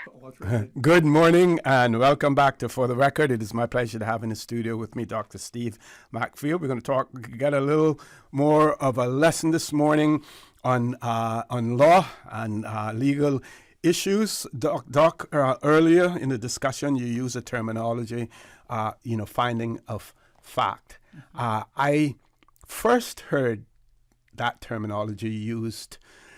It would have been when the Grand Court was hearing a case. I think it was a habeas corpus case. It had to do with the Afghans that had arrived here in the Cayman Islands. They claimed that they had been dropped off by a vessel. They'd come from the Mediterranean. This vessel dropped them off, said that they were in the United States. A smaller boat had taken them on shore. They had been located in South Sound when we found them. They had Cayman Islands currency on them, which sort of, that raised a whole lot of question marks. Then it was later determined that they had traveled to Cayman, basically cased it out, went back to Cuba, and then returned, to Cayman. The judge at that time found, as a matter of fact, that they had actually arrived in the Cayman Islands by air from Cuba, as opposed to being dropped off by boat, and we had to accept that. Can you explain the whole principle of fact finding by a judge, okay, or a jury for that matter? Okay, in the case that you just mentioned, the judge was the trier of the law, and he was also the trier of the facts. Okay, everything was for him. Mm-hmm, there was no jury. So a finding of fact goes like this.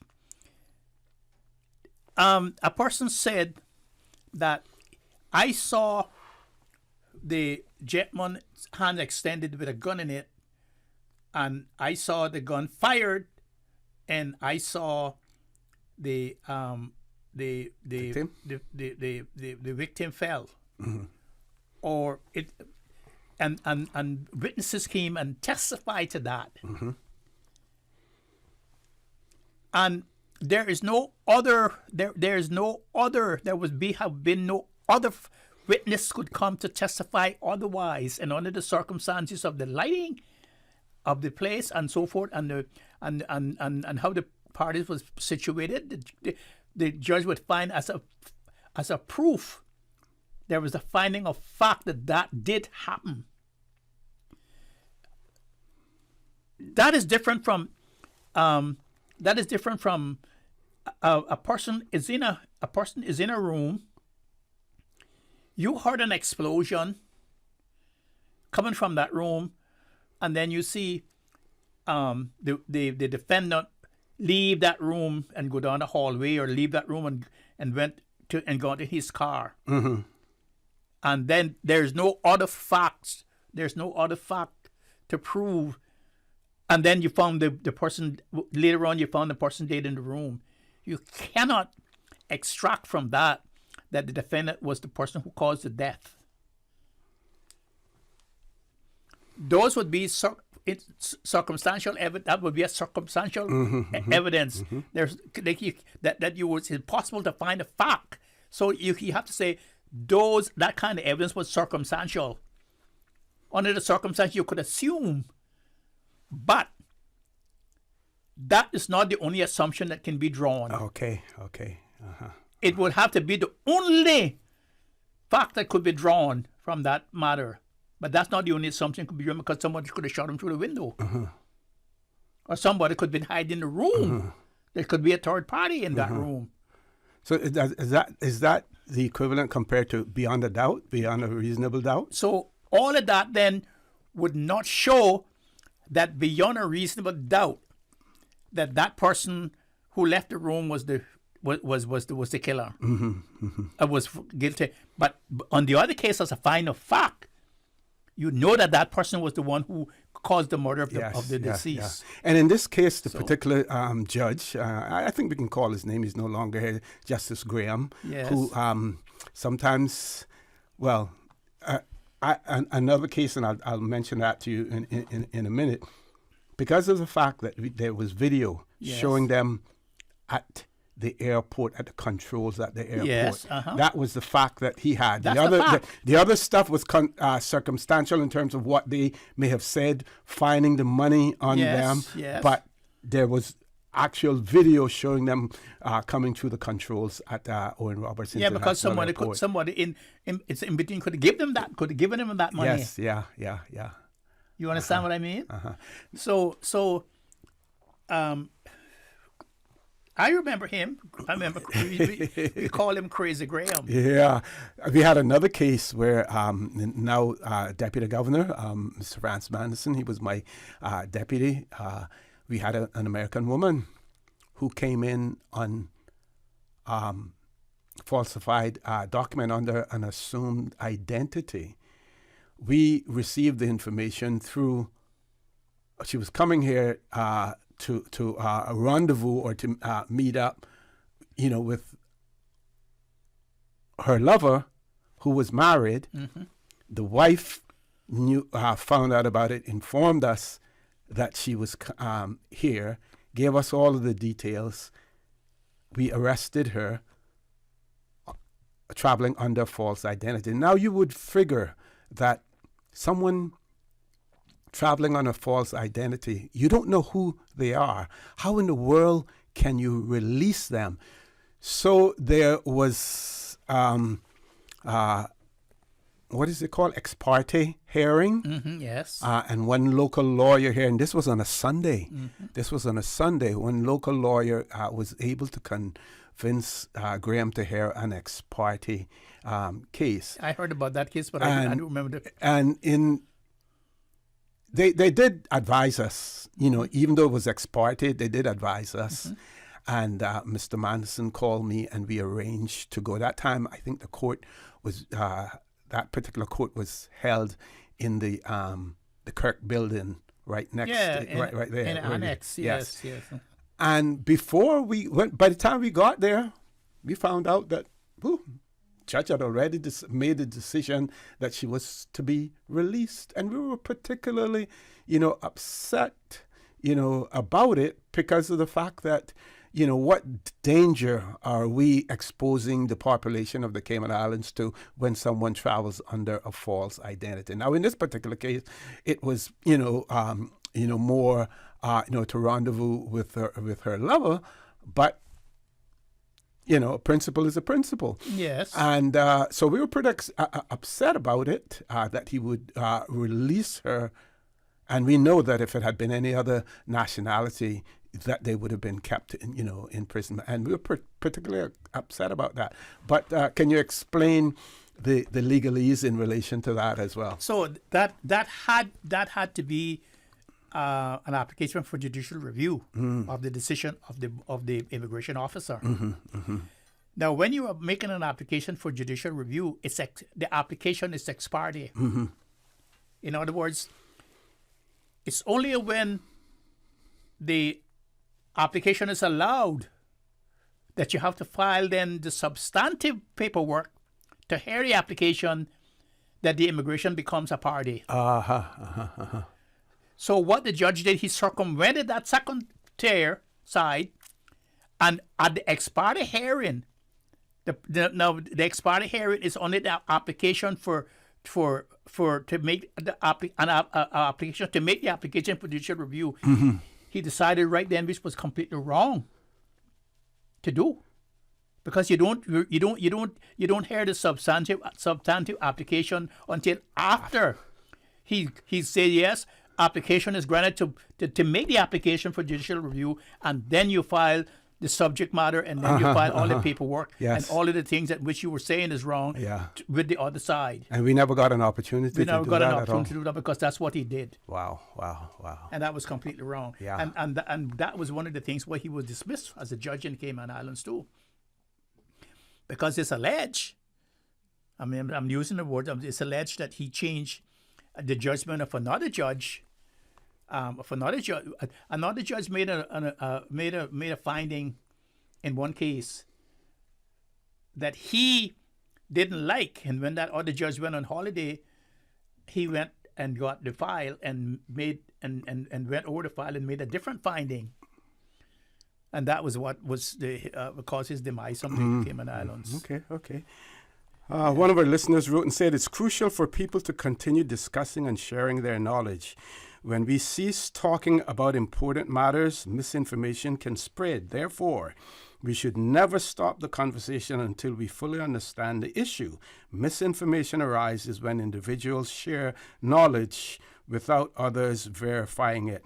And I wouldn't call it knowledge then, if it hasn't been verified.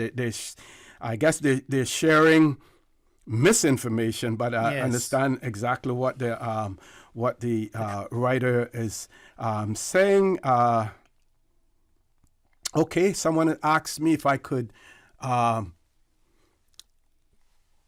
repeat the pensions address. The website is pspb.ky.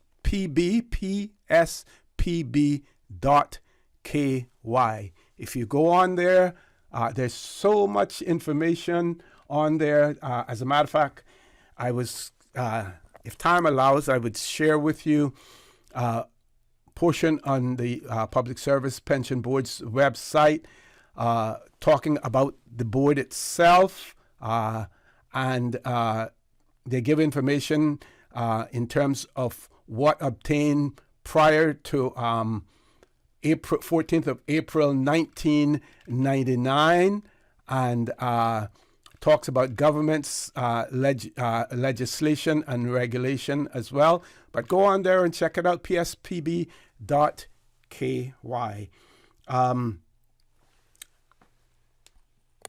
Ms. Susan, ready to take that commercial break? Folks, please stay tuned. For the record, we'll be back shortly.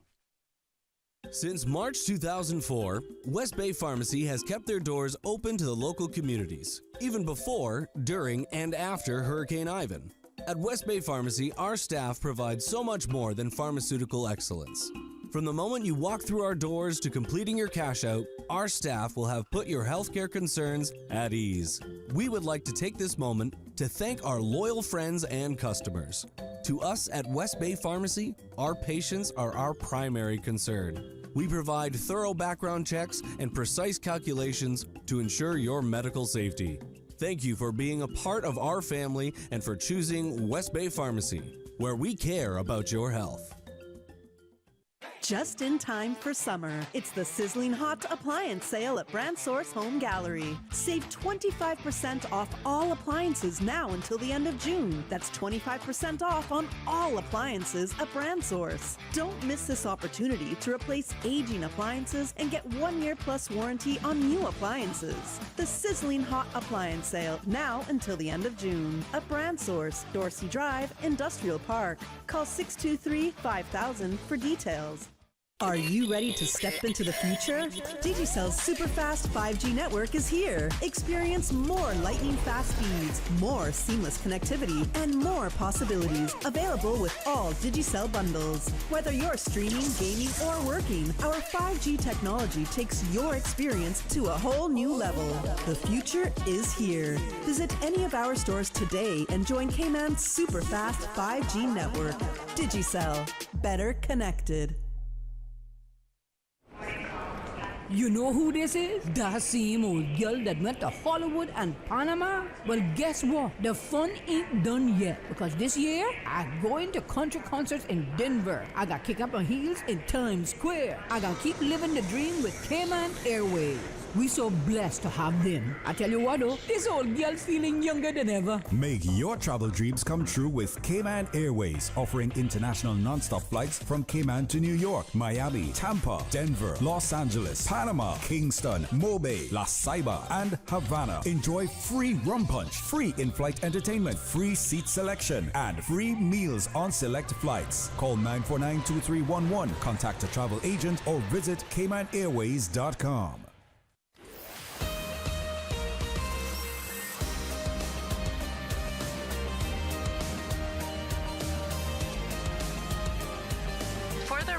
With Orrett Connor. Good morning and welcome back to For the Record. It is my pleasure to have in the studio with me now Dr. Steve McField. If we have, do we have a caller? Ms. Susan, no callers? So, Doc, we can talk about some other things this morning. I have a few more WhatsApp messages here, but I'll look at them in the meantime. Next week, Thursday, elections in the United Kingdom. What in the world is happening with the Conservative Party? It seems as if at least five of their members now are involved in this gambling scandal where they put money on when the election would be called, knowing quite well that it was going to be, know, on the 4th of July, knowing quite well. And of course, the astute bookmakers, and bookmaking in the UK is legal. You can bet on practically anything in the UK. They realized that these persons were what you call PEPs, politically exposed persons, and flagged it and reported it. What in the world is, happening to morality in the United Kingdom? And then these are the people that we're supposed to look towards for guidance. For guidance, yes. And the Conservative Party have completely lost their way. I think after Thatcher and after the Iron Lady and people like that left the scene, the Conservative Party does start to take a turn downward. Even the Labour Party has lost a lot of stamina in the United Kingdom now, and it seems to me that the other fringe parties now, and especially after the Ukraine war and the war in the Gaza, people have become dissatisfied with the kind of leadership in the Conservative Party, especially, and I think that they are going to dump their leadership this year. I think the Conservative Party is going to go down to a big defeat. And I think they say the Stammer is going to come back with the Labour Party. Mm-hmm. And I think that we have to be very careful here how we navigate our relationship with them if the Labour Party gets back into power. Yes, definitely. I believe we have a caller. Let's grab the caller. Caller, good morning. Welcome to For the Record. Good morning, I'll good morning to the doctor. Hey, morning. Make sure you tell people, first of all, before you say anything, that you got your job back. Yeah, but I'm not sure about being compensated yet. We have to negotiate that. We gave you a job. Didn't necessarily mean that we were going to pay you. Yes. That seems to be the thing for Cayman lately. Yes. I just heard the doc say something about the Conservatives have lost their way. Yes. We have lost our way since the Jim Bardens and the Hague and the Warren Connolly too. So not only them have lost their way, we have lost our way too going forward. I wanted to call in when Mr. Tippett was there because I wanted to say that I don't think that the new spouse should be entitled to any compensation because they were not there in the era that the seaman went out to sea. Because you got to remember now, the wives took full responsibility for everything, even to the money that was coming back home.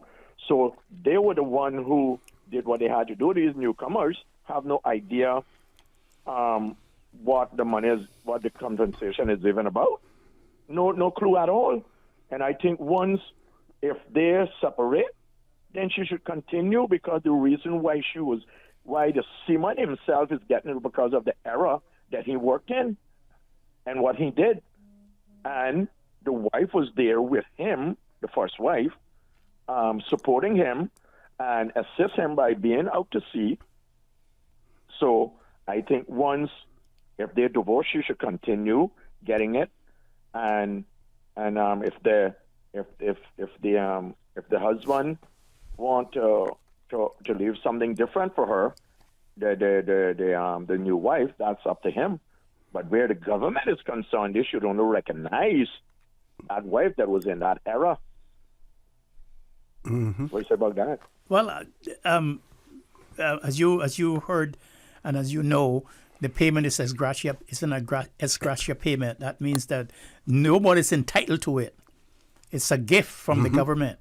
Okay. And so the government, so since that is the position, the government can dispense those funds anyhow they want to dispense it. I agree with you about the role of the women.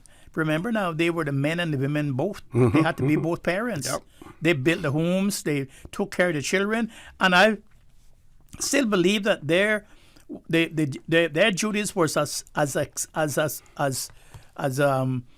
as important as on land as the seamen were on the sea at the time.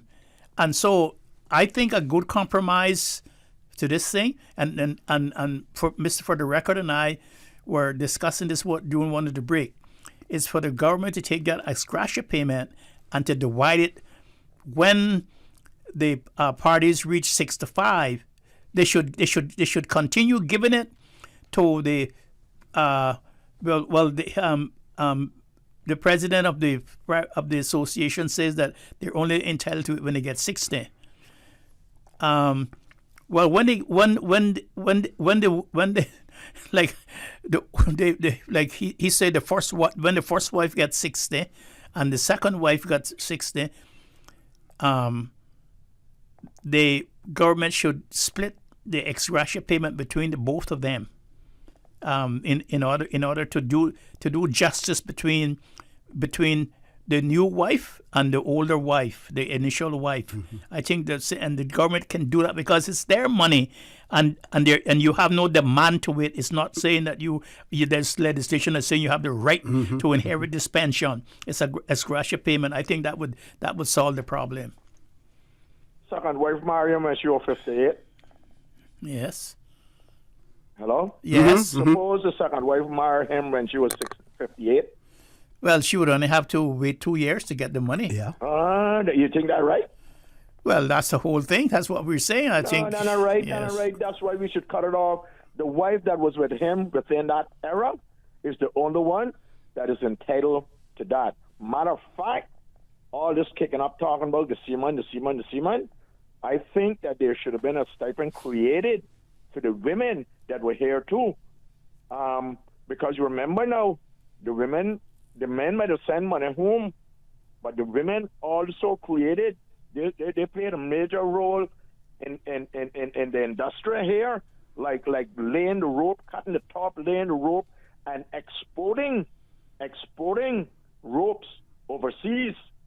They brought money into the economy too. They have built the economy too.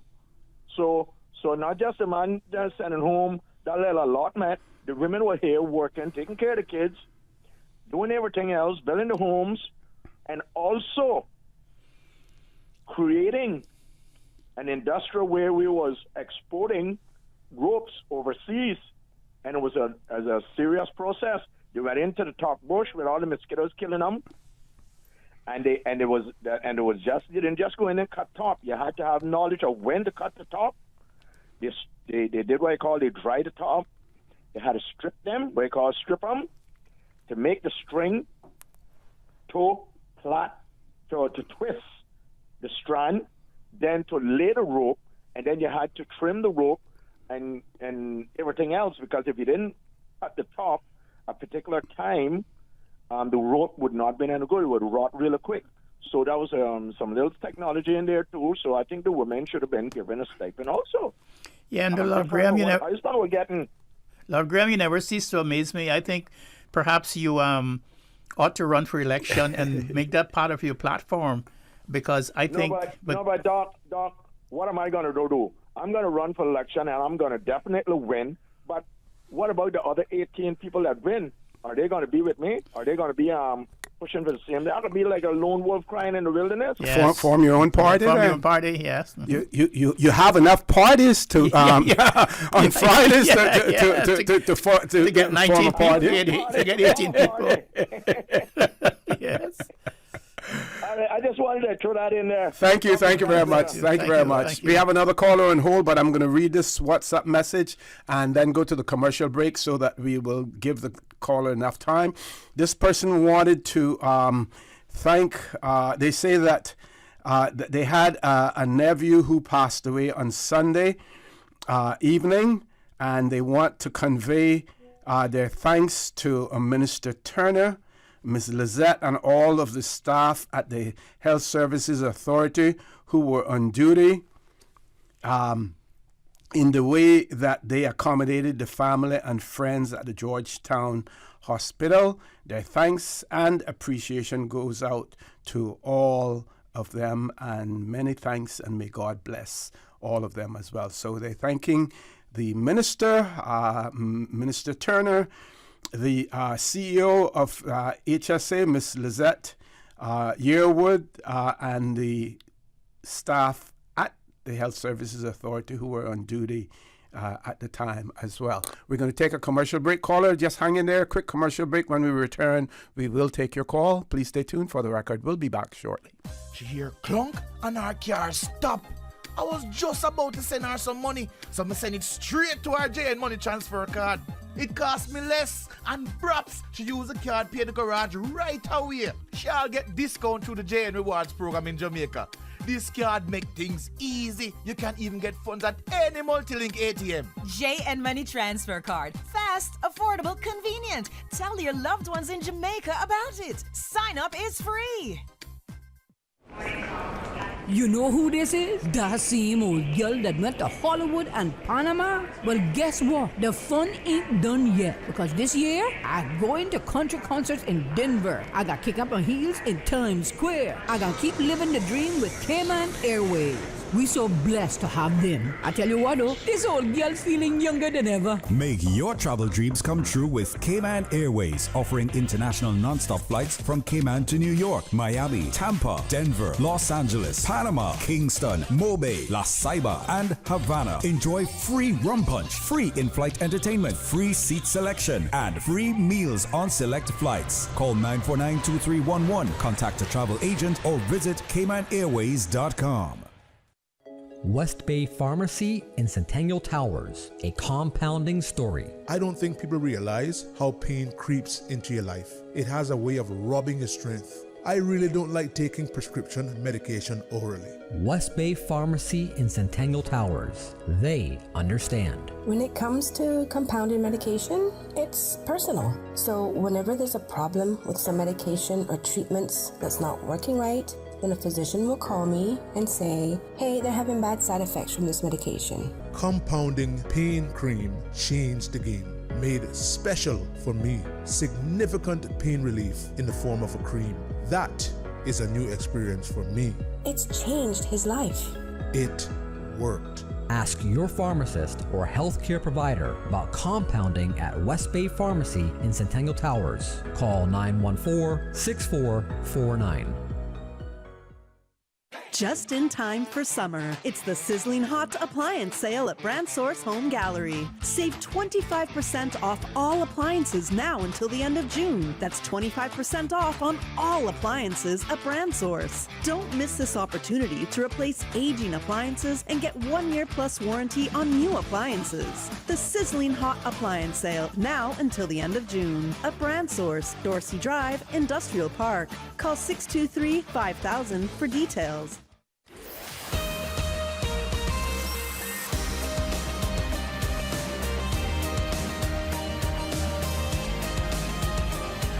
For the Record with Orrett Connor. Good morning. Welcome back to For the Record. My pleasure to have in the studio with me Dr. Steve McField. We do have a caller on hold. Caller, good morning. Welcome to For the Record. Good morning again, gentlemen. Good morning, sir. How are you? A little bit under the weather, but I guess I'll survive. Okay. Yes. Yeah. Mr. Morgan. Yes, sir. Yeah, good morning to you, sir. Morning. I think my wife is on a little bit on the disguised size. Yes. There's a couple of things I want to address. Hopefully that Mr. Connor will give me the time. Go right ahead. Yeah. We'll talk about the piece of land that I assume that is allocated for the seaman near the used to be the Wholesome Bakery. Yes, yes. Good. That piece of property, it is such an asset, not just to the seaman, but the Cayman Island as a whole. Mm-hmm. That is a proper place to put a multi-story building, which could be rented for so many floors. They could have a place for the seamen. If somebody comes off of a ship and they got to catch a flight or they're stranded, you would have a place to put them. There's so many different things, more than I can name what that building and the property could be utilized for. Just to have it there as a park or as it is now, it is such a waste of good opportunities. Let's get on again to the seaman. May I ask you guys, if somebody serves one time as a MLA into the parliament, what portion of this salary are they entitled to? I think it's up to 3/4 of their salary. Is it? Well, I believe that I'll look into it, but I believe that they have to serve two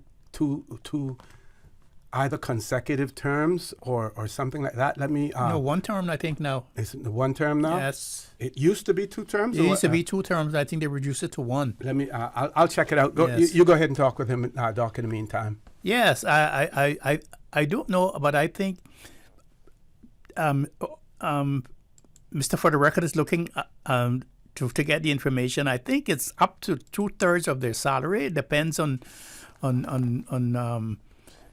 the positions you hold. That's what I understood. That don't take that to the bank until he gets through. And I think you only have to serve 1 term now, and your salary is then vested in you, and that salary becomes obligation on the government person to be paid to you every year. No, well, they actually it is funded now. Yes, it is being funded. it's been- yes. It's administered through I think the Public Service Pension Yes. Board. But I'll okay. There is something called a parliamentary pension. So, caller, you go ahead and Yes. you had other things that you want to talk about. Go right ahead. Oh, for sure. Okay. Okay. Now, coming back again to the first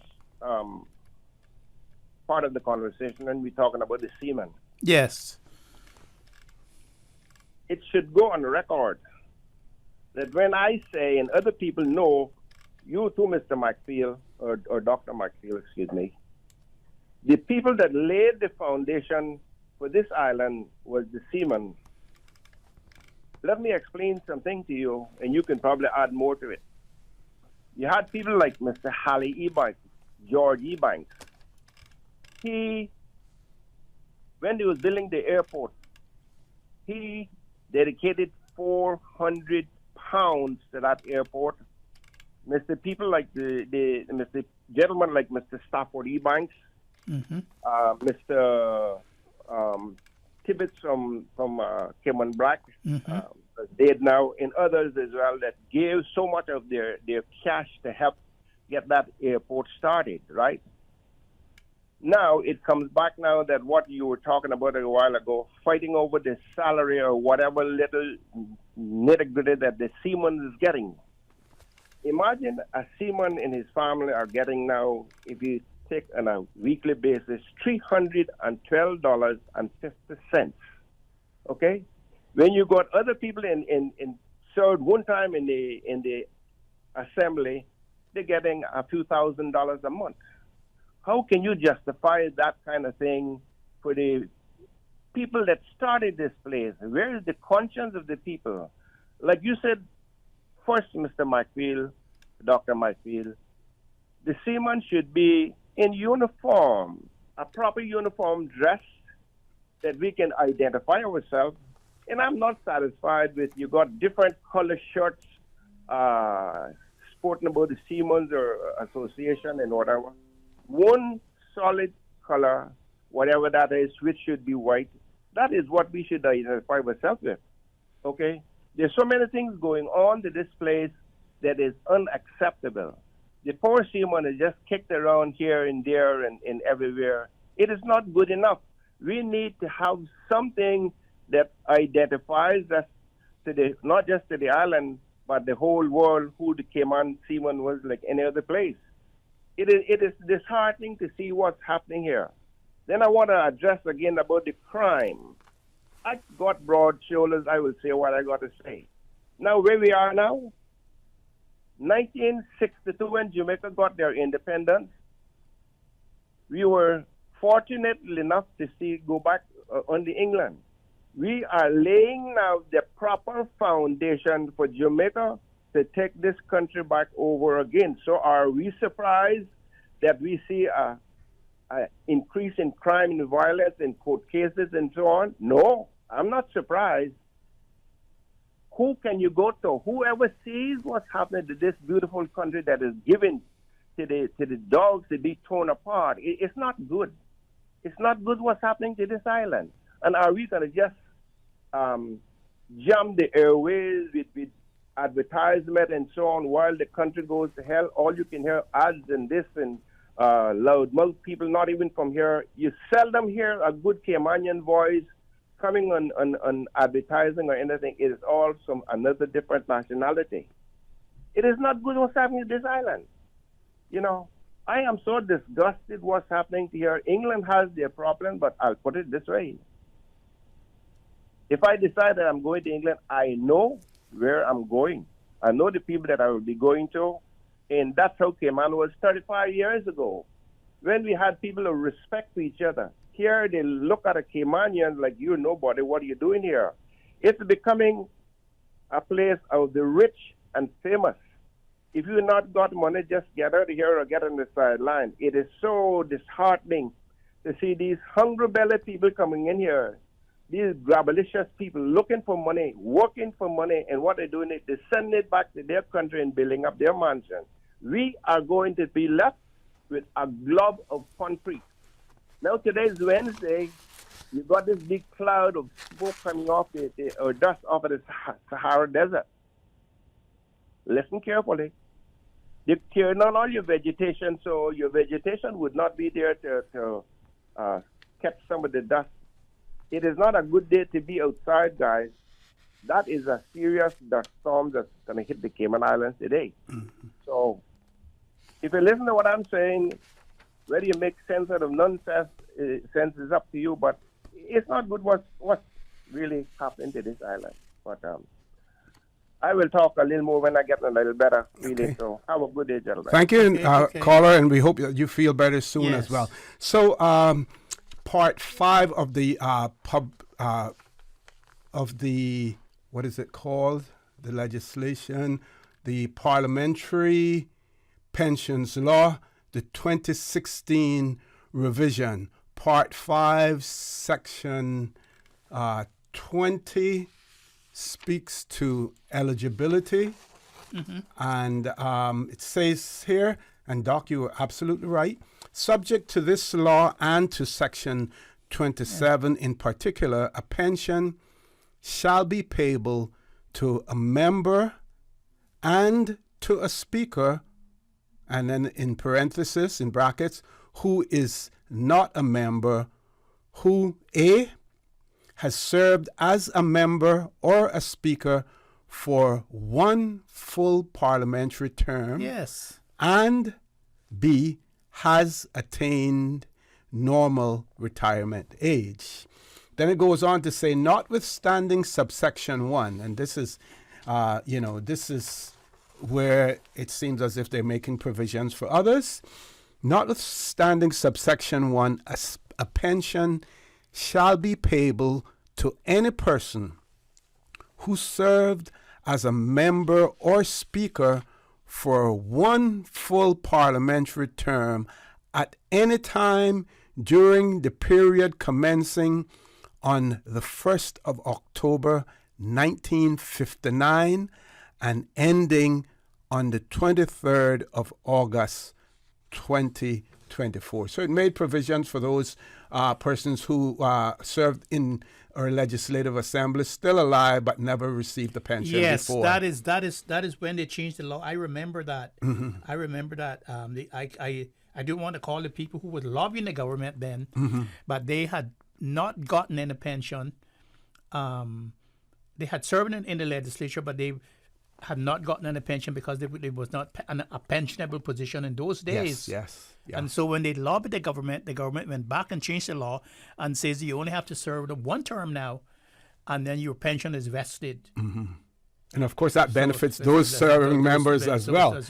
Yeah, and then goes on to say each participant who retired or resigned prior to the date of commencement of this law and who was entitled to receive pension benefits under the prior law shall be entitled to receive a pension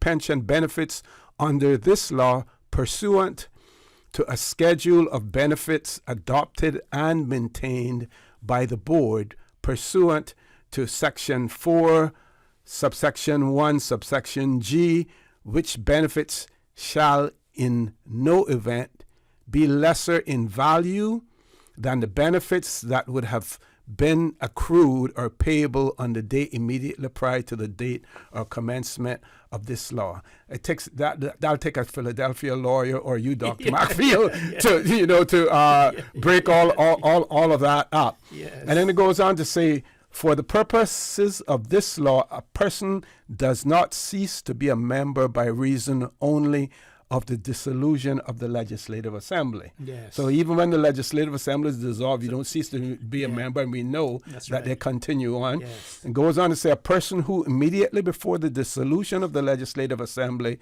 was a member shall be deemed to have ceased to be a member from the date of such dissolution if he is not elected as a member at that general election in next following the dissolution. And it says, no computation of a pension shall be made after a general election until 2 months have elapsed after the general election.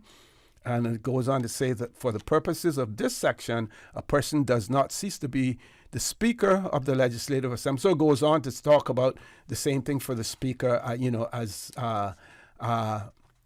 that. Then there are sections in there in relation to designation of beneficiaries and things of that nature. We're going to take our last commercial break, Doc. Folks, please stay tuned. For the record, we'll be back shortly. You know who this is? That same old girl that went to Hollywood and Panama? Well, guess what? The fun ain't done yet. Because this year, I'm going to country concerts in Denver. I got kick up my heels in Times Square. I got keep living the dream with Cayman Airways. We so blessed to have them. I tell you what though, this old girl's feeling younger than ever. Make your travel dreams come true with Cayman Airways, offering international non-stop flights from Cayman to New York, Miami, Tampa, Denver, Los Angeles, Panama, Kingston, Mobay, La Ceiba, and Havana. Enjoy free rum punch, free in-flight entertainment, free seat selection, and free meals on select flights. Call 949-2311, contact a travel agent, or visit CaymanAirways.com. There you go, sir. Thanks for choosing JN Money Transfer. Boy, thanks to JN Money Transfer, I can stay right here in Cayman and pay mama bills back home in Jamaica. Her water, light, phone, and other bills never late. Every month I pay everything in one place. Make payments to over 30 companies in Jamaica through JN Money Transfer. Fast, affordable, convenient. Call 1-800-744-1163 for details.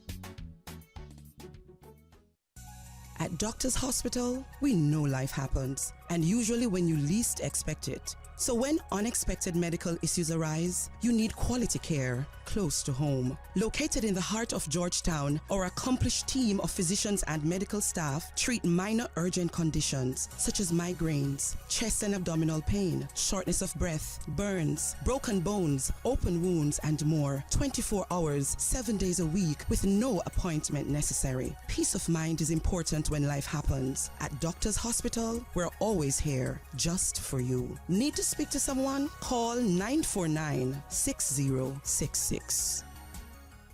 Speed into Dream Carnival with Digicel, Cayman's #1 5G network. Win day-wear packages and aftermath tickets by activating a 10-day Prime Pro bundle or paying your bill on time. Don't miss out on these epic events. Go to your nearest Digicel store today or activate a plan in the My Digicel app for your chance to start fatting today. Digicel, better connected.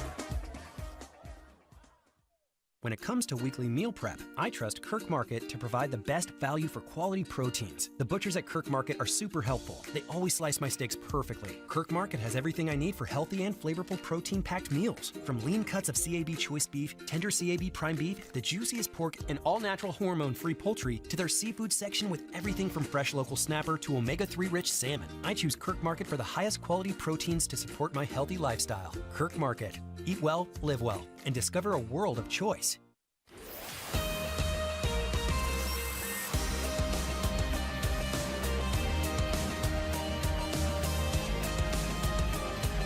For the record, with Orrett Connor.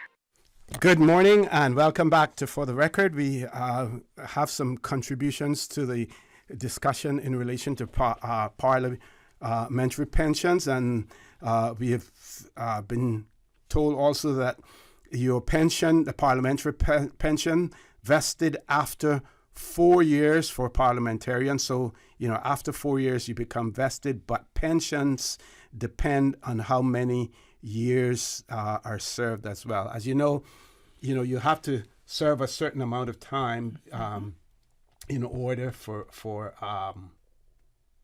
you to be eligible, for the pension.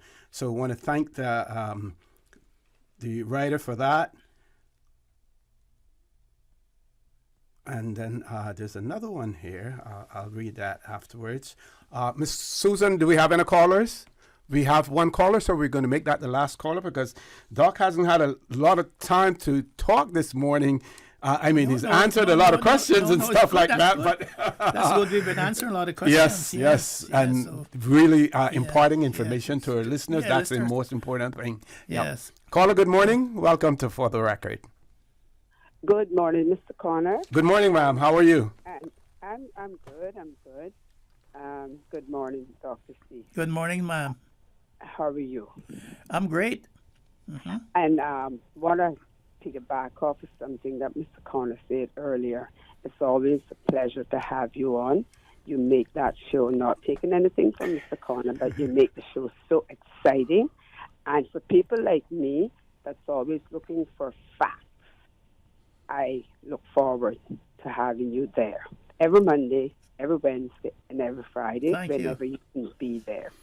Anyway, I just want to touch on two things that I heard.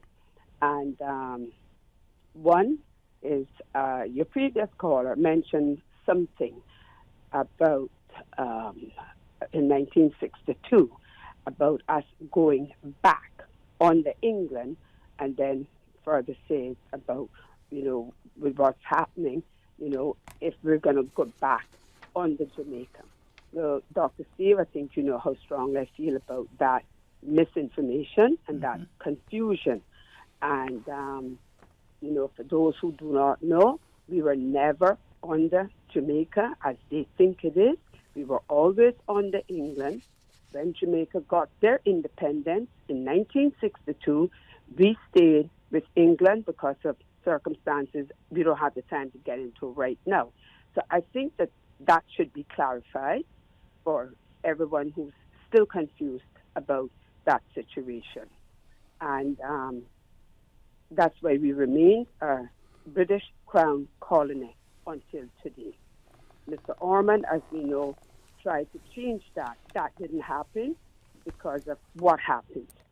And unfortunately, we're now in the mess that we're in today. And probably it will never change unless we get to independence. Anyway, the other thing that I was listening to, and I don't know if I got this right or wrong, pensioners, whether they're civil servants or in the private sector, at the end of their retirement, they're getting around $1,000 a month. And elected members now will get 2/3 of their salary, which is around $10,000 a month. So my question to that is, how is that fair and how is that right? And shouldn't that be addressed? Because nobody can live on $1,000 anywhere, and especially in Cayman, because that's your light bill right there. Mm-hmm. So what do you pay any other bill with? What do you buy food with? How do you put gas in your car? Can you pay your car insurance on that? So I guess you play musical chairs every month as to which bill you're going to pay. And bearing in mind, some of these people are retired and they still have a mortgage to service. So I don't know if you want to touch on that. I know you can't change it, but you could certainly have an opinion on it. Mm-hmm. Well, caller, just for your information, and this is was shared by one parliamentarian with me, and the part that you spoke about there. So the person said, so if you've served 2 terms, it will be 2/5 of the last salary, 2/3 of the last salary, depending if you're fully vested. That is, if you have 20 years before the age of 55. So it may not be as liberal for parliamentarians as we think, but a very good point. And I don't know if you listened that you brought out. I don't know if you listened earlier to the show, but what actually prompted this whole conversation was me sharing press release from the Public Service Pension Board pointing out that there was a 3.8 increase in the benefits received by pensioners as a result of the adjustments being made due for cost of living increases. And still, that does not take it to an amount that any person could live off of. Even if you had two parties in the home collecting the same amount, we know that's not enough. Yeah. So I just wondered if perhaps, I mean, it doesn't apply to me. I was never a civil servant, but, I know many people that, they're under that. And like I say, that's what they're, even in the private sector, that's what they're getting. And if this increase only applies to civil servants, then what's going on with the people in the private sector? Shouldn't it affect them as well? I mean, I don't know if it does. Well, that would be to the fund administrators, and whether or not the profits that they have derived would be allow them to be able to pay that out. But again, caller, it goes to the point, and we can't really blame anyone for this, but people should bear in mind that a pension in itself is not designed, to support you throughout your retirement years, and that is why we have to encourage people that they should save as well. Yes, especially it came in. Yeah. And you must remember too that the whole idea of pension is something new. I think it only came in the 1990s when the pension, and then it was only like 5% of your salary, and 10% really. The 5% to the for the employer, and 5% for the employee. So that would not have accumulated a lot of money to allow people to live off that by 2024, especially in the 2020s. And I think that's one reason why they limited only to $1,000 a month, because the pension fund would soon. Their pension funds would soon run dry, and they would not have any pension. And see, in other jurisdictions, they have more than pension. They have Social Security, and they have all of these other things that supplements it. That supplements it. 401ks and things like that. Yeah. They have free medical and all those sort of things. They have like Blue Cross and Red Cross and things like that would help them. But of course, it's something new to us, and unless we want to start putting money into a unemployment insurance fund or funds and things like that. Caller, I want to thank you very much. We're going to try to squeeze one more call in before we go. That's the WhatsApp caller, and then I need to share. Well, let me just quickly share this. Yes. That the Treasury Department, the Treasury counter to open at 10:30 a.m. tomorrow, Friday the 28th of June, 2024. So the Accountant General advises that the Treasury cashier counter will be closed to the public from 9 a.m. to 10:30 a.m. on Friday the 28th of June for a staff briefing. The Treasury cashier counter will reopen for business 10:30 a.m. following the briefing, and they apologize for any inconvenience that this may cause. So if you plan on going to the Treasury tomorrow, the public counter will be closed from 9 until 10:30 a.m. Let's grab the WhatsApp caller. Not a whole lot of time, but we're going to take the call anyway. Caller, good morning. Welcome to For the Record. Hey, good morning, Mr. O'Connor. Good morning, sir. How are you? Yes. Okay, and Dr. Steve. Good morning, sir. Good morning. Yeah, speaking concerning the hospital. Well, the HSA, they have uniforms. Their employees have uniforms to wear. And not too long ago, a few weeks ago, I went to the hospital, and there was a gentleman there with a shirt on saying Jamaican on it, and he was employed at the hospital. And he was very disrespectful too. I even had to put him in his place. But I don't know how they can allow people who are working at the hospital to wear those types of T-shirts instead of their uniform. Thank you very much. Thank you. Thank you very much, caller. Thank you very much. So that's our last caller. Doc, closing comments again. Yes. We didn't really have to pick a topic, this morning to talk about.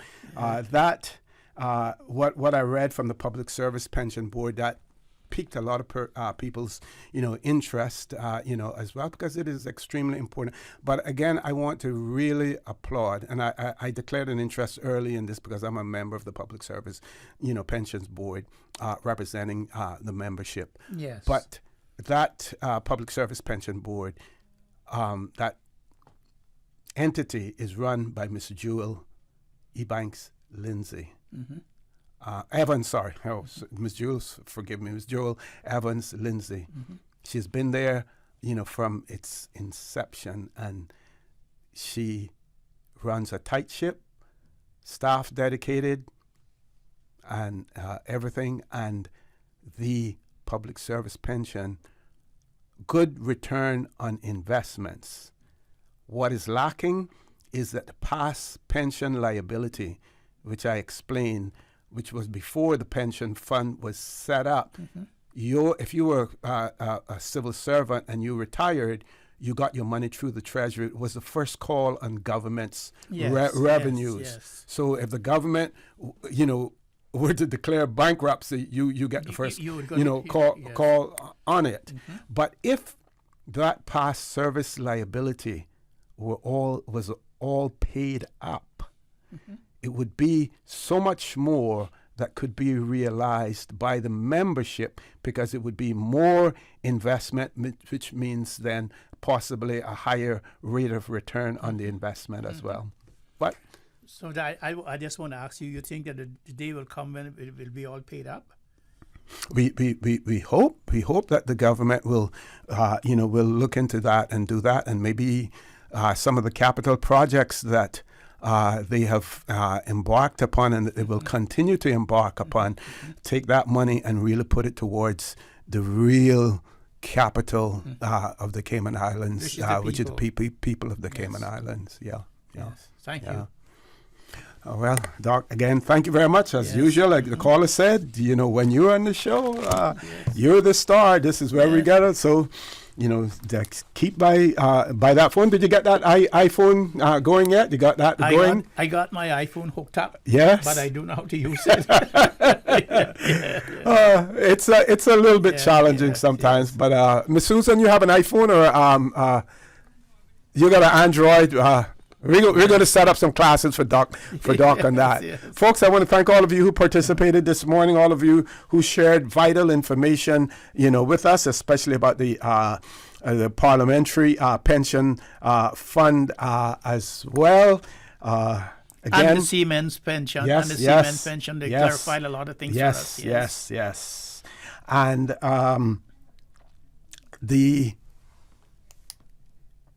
I just want to encourage you to continue to support Radio Cayman. Mm-hmm. Join Sterling Dwayne Banks at 12:15 for Talk Today. Remember, if you are going to visit the Treasury counter tomorrow, Friday the 28th of June, they will be closed from 9 a.m. until 10:30. For a staff briefing. They will reopen at 10:30, and they apologize for any inconvenience that this may cause to anyone. Have a great day, and as usual, we ask the good Lord to bless these three beautiful, wonderful Cayman Islands. For the Record, proudly brought to you by Brand Source Home Gallery, inspiring luxury, and JN Money. From abroad to yard. Fast, affordable, convenient. Doctor's Hospital. Peace of mind is important when life happens. Doctor's Hospital, always there for you. Call 949-6066. And Cayman Airways, call them on 949-2311 to book your nonstop flights to Los Angeles and Panama. And Digicel, Cayman's bigger, better network. And Kirk Market. Experience a world of choice.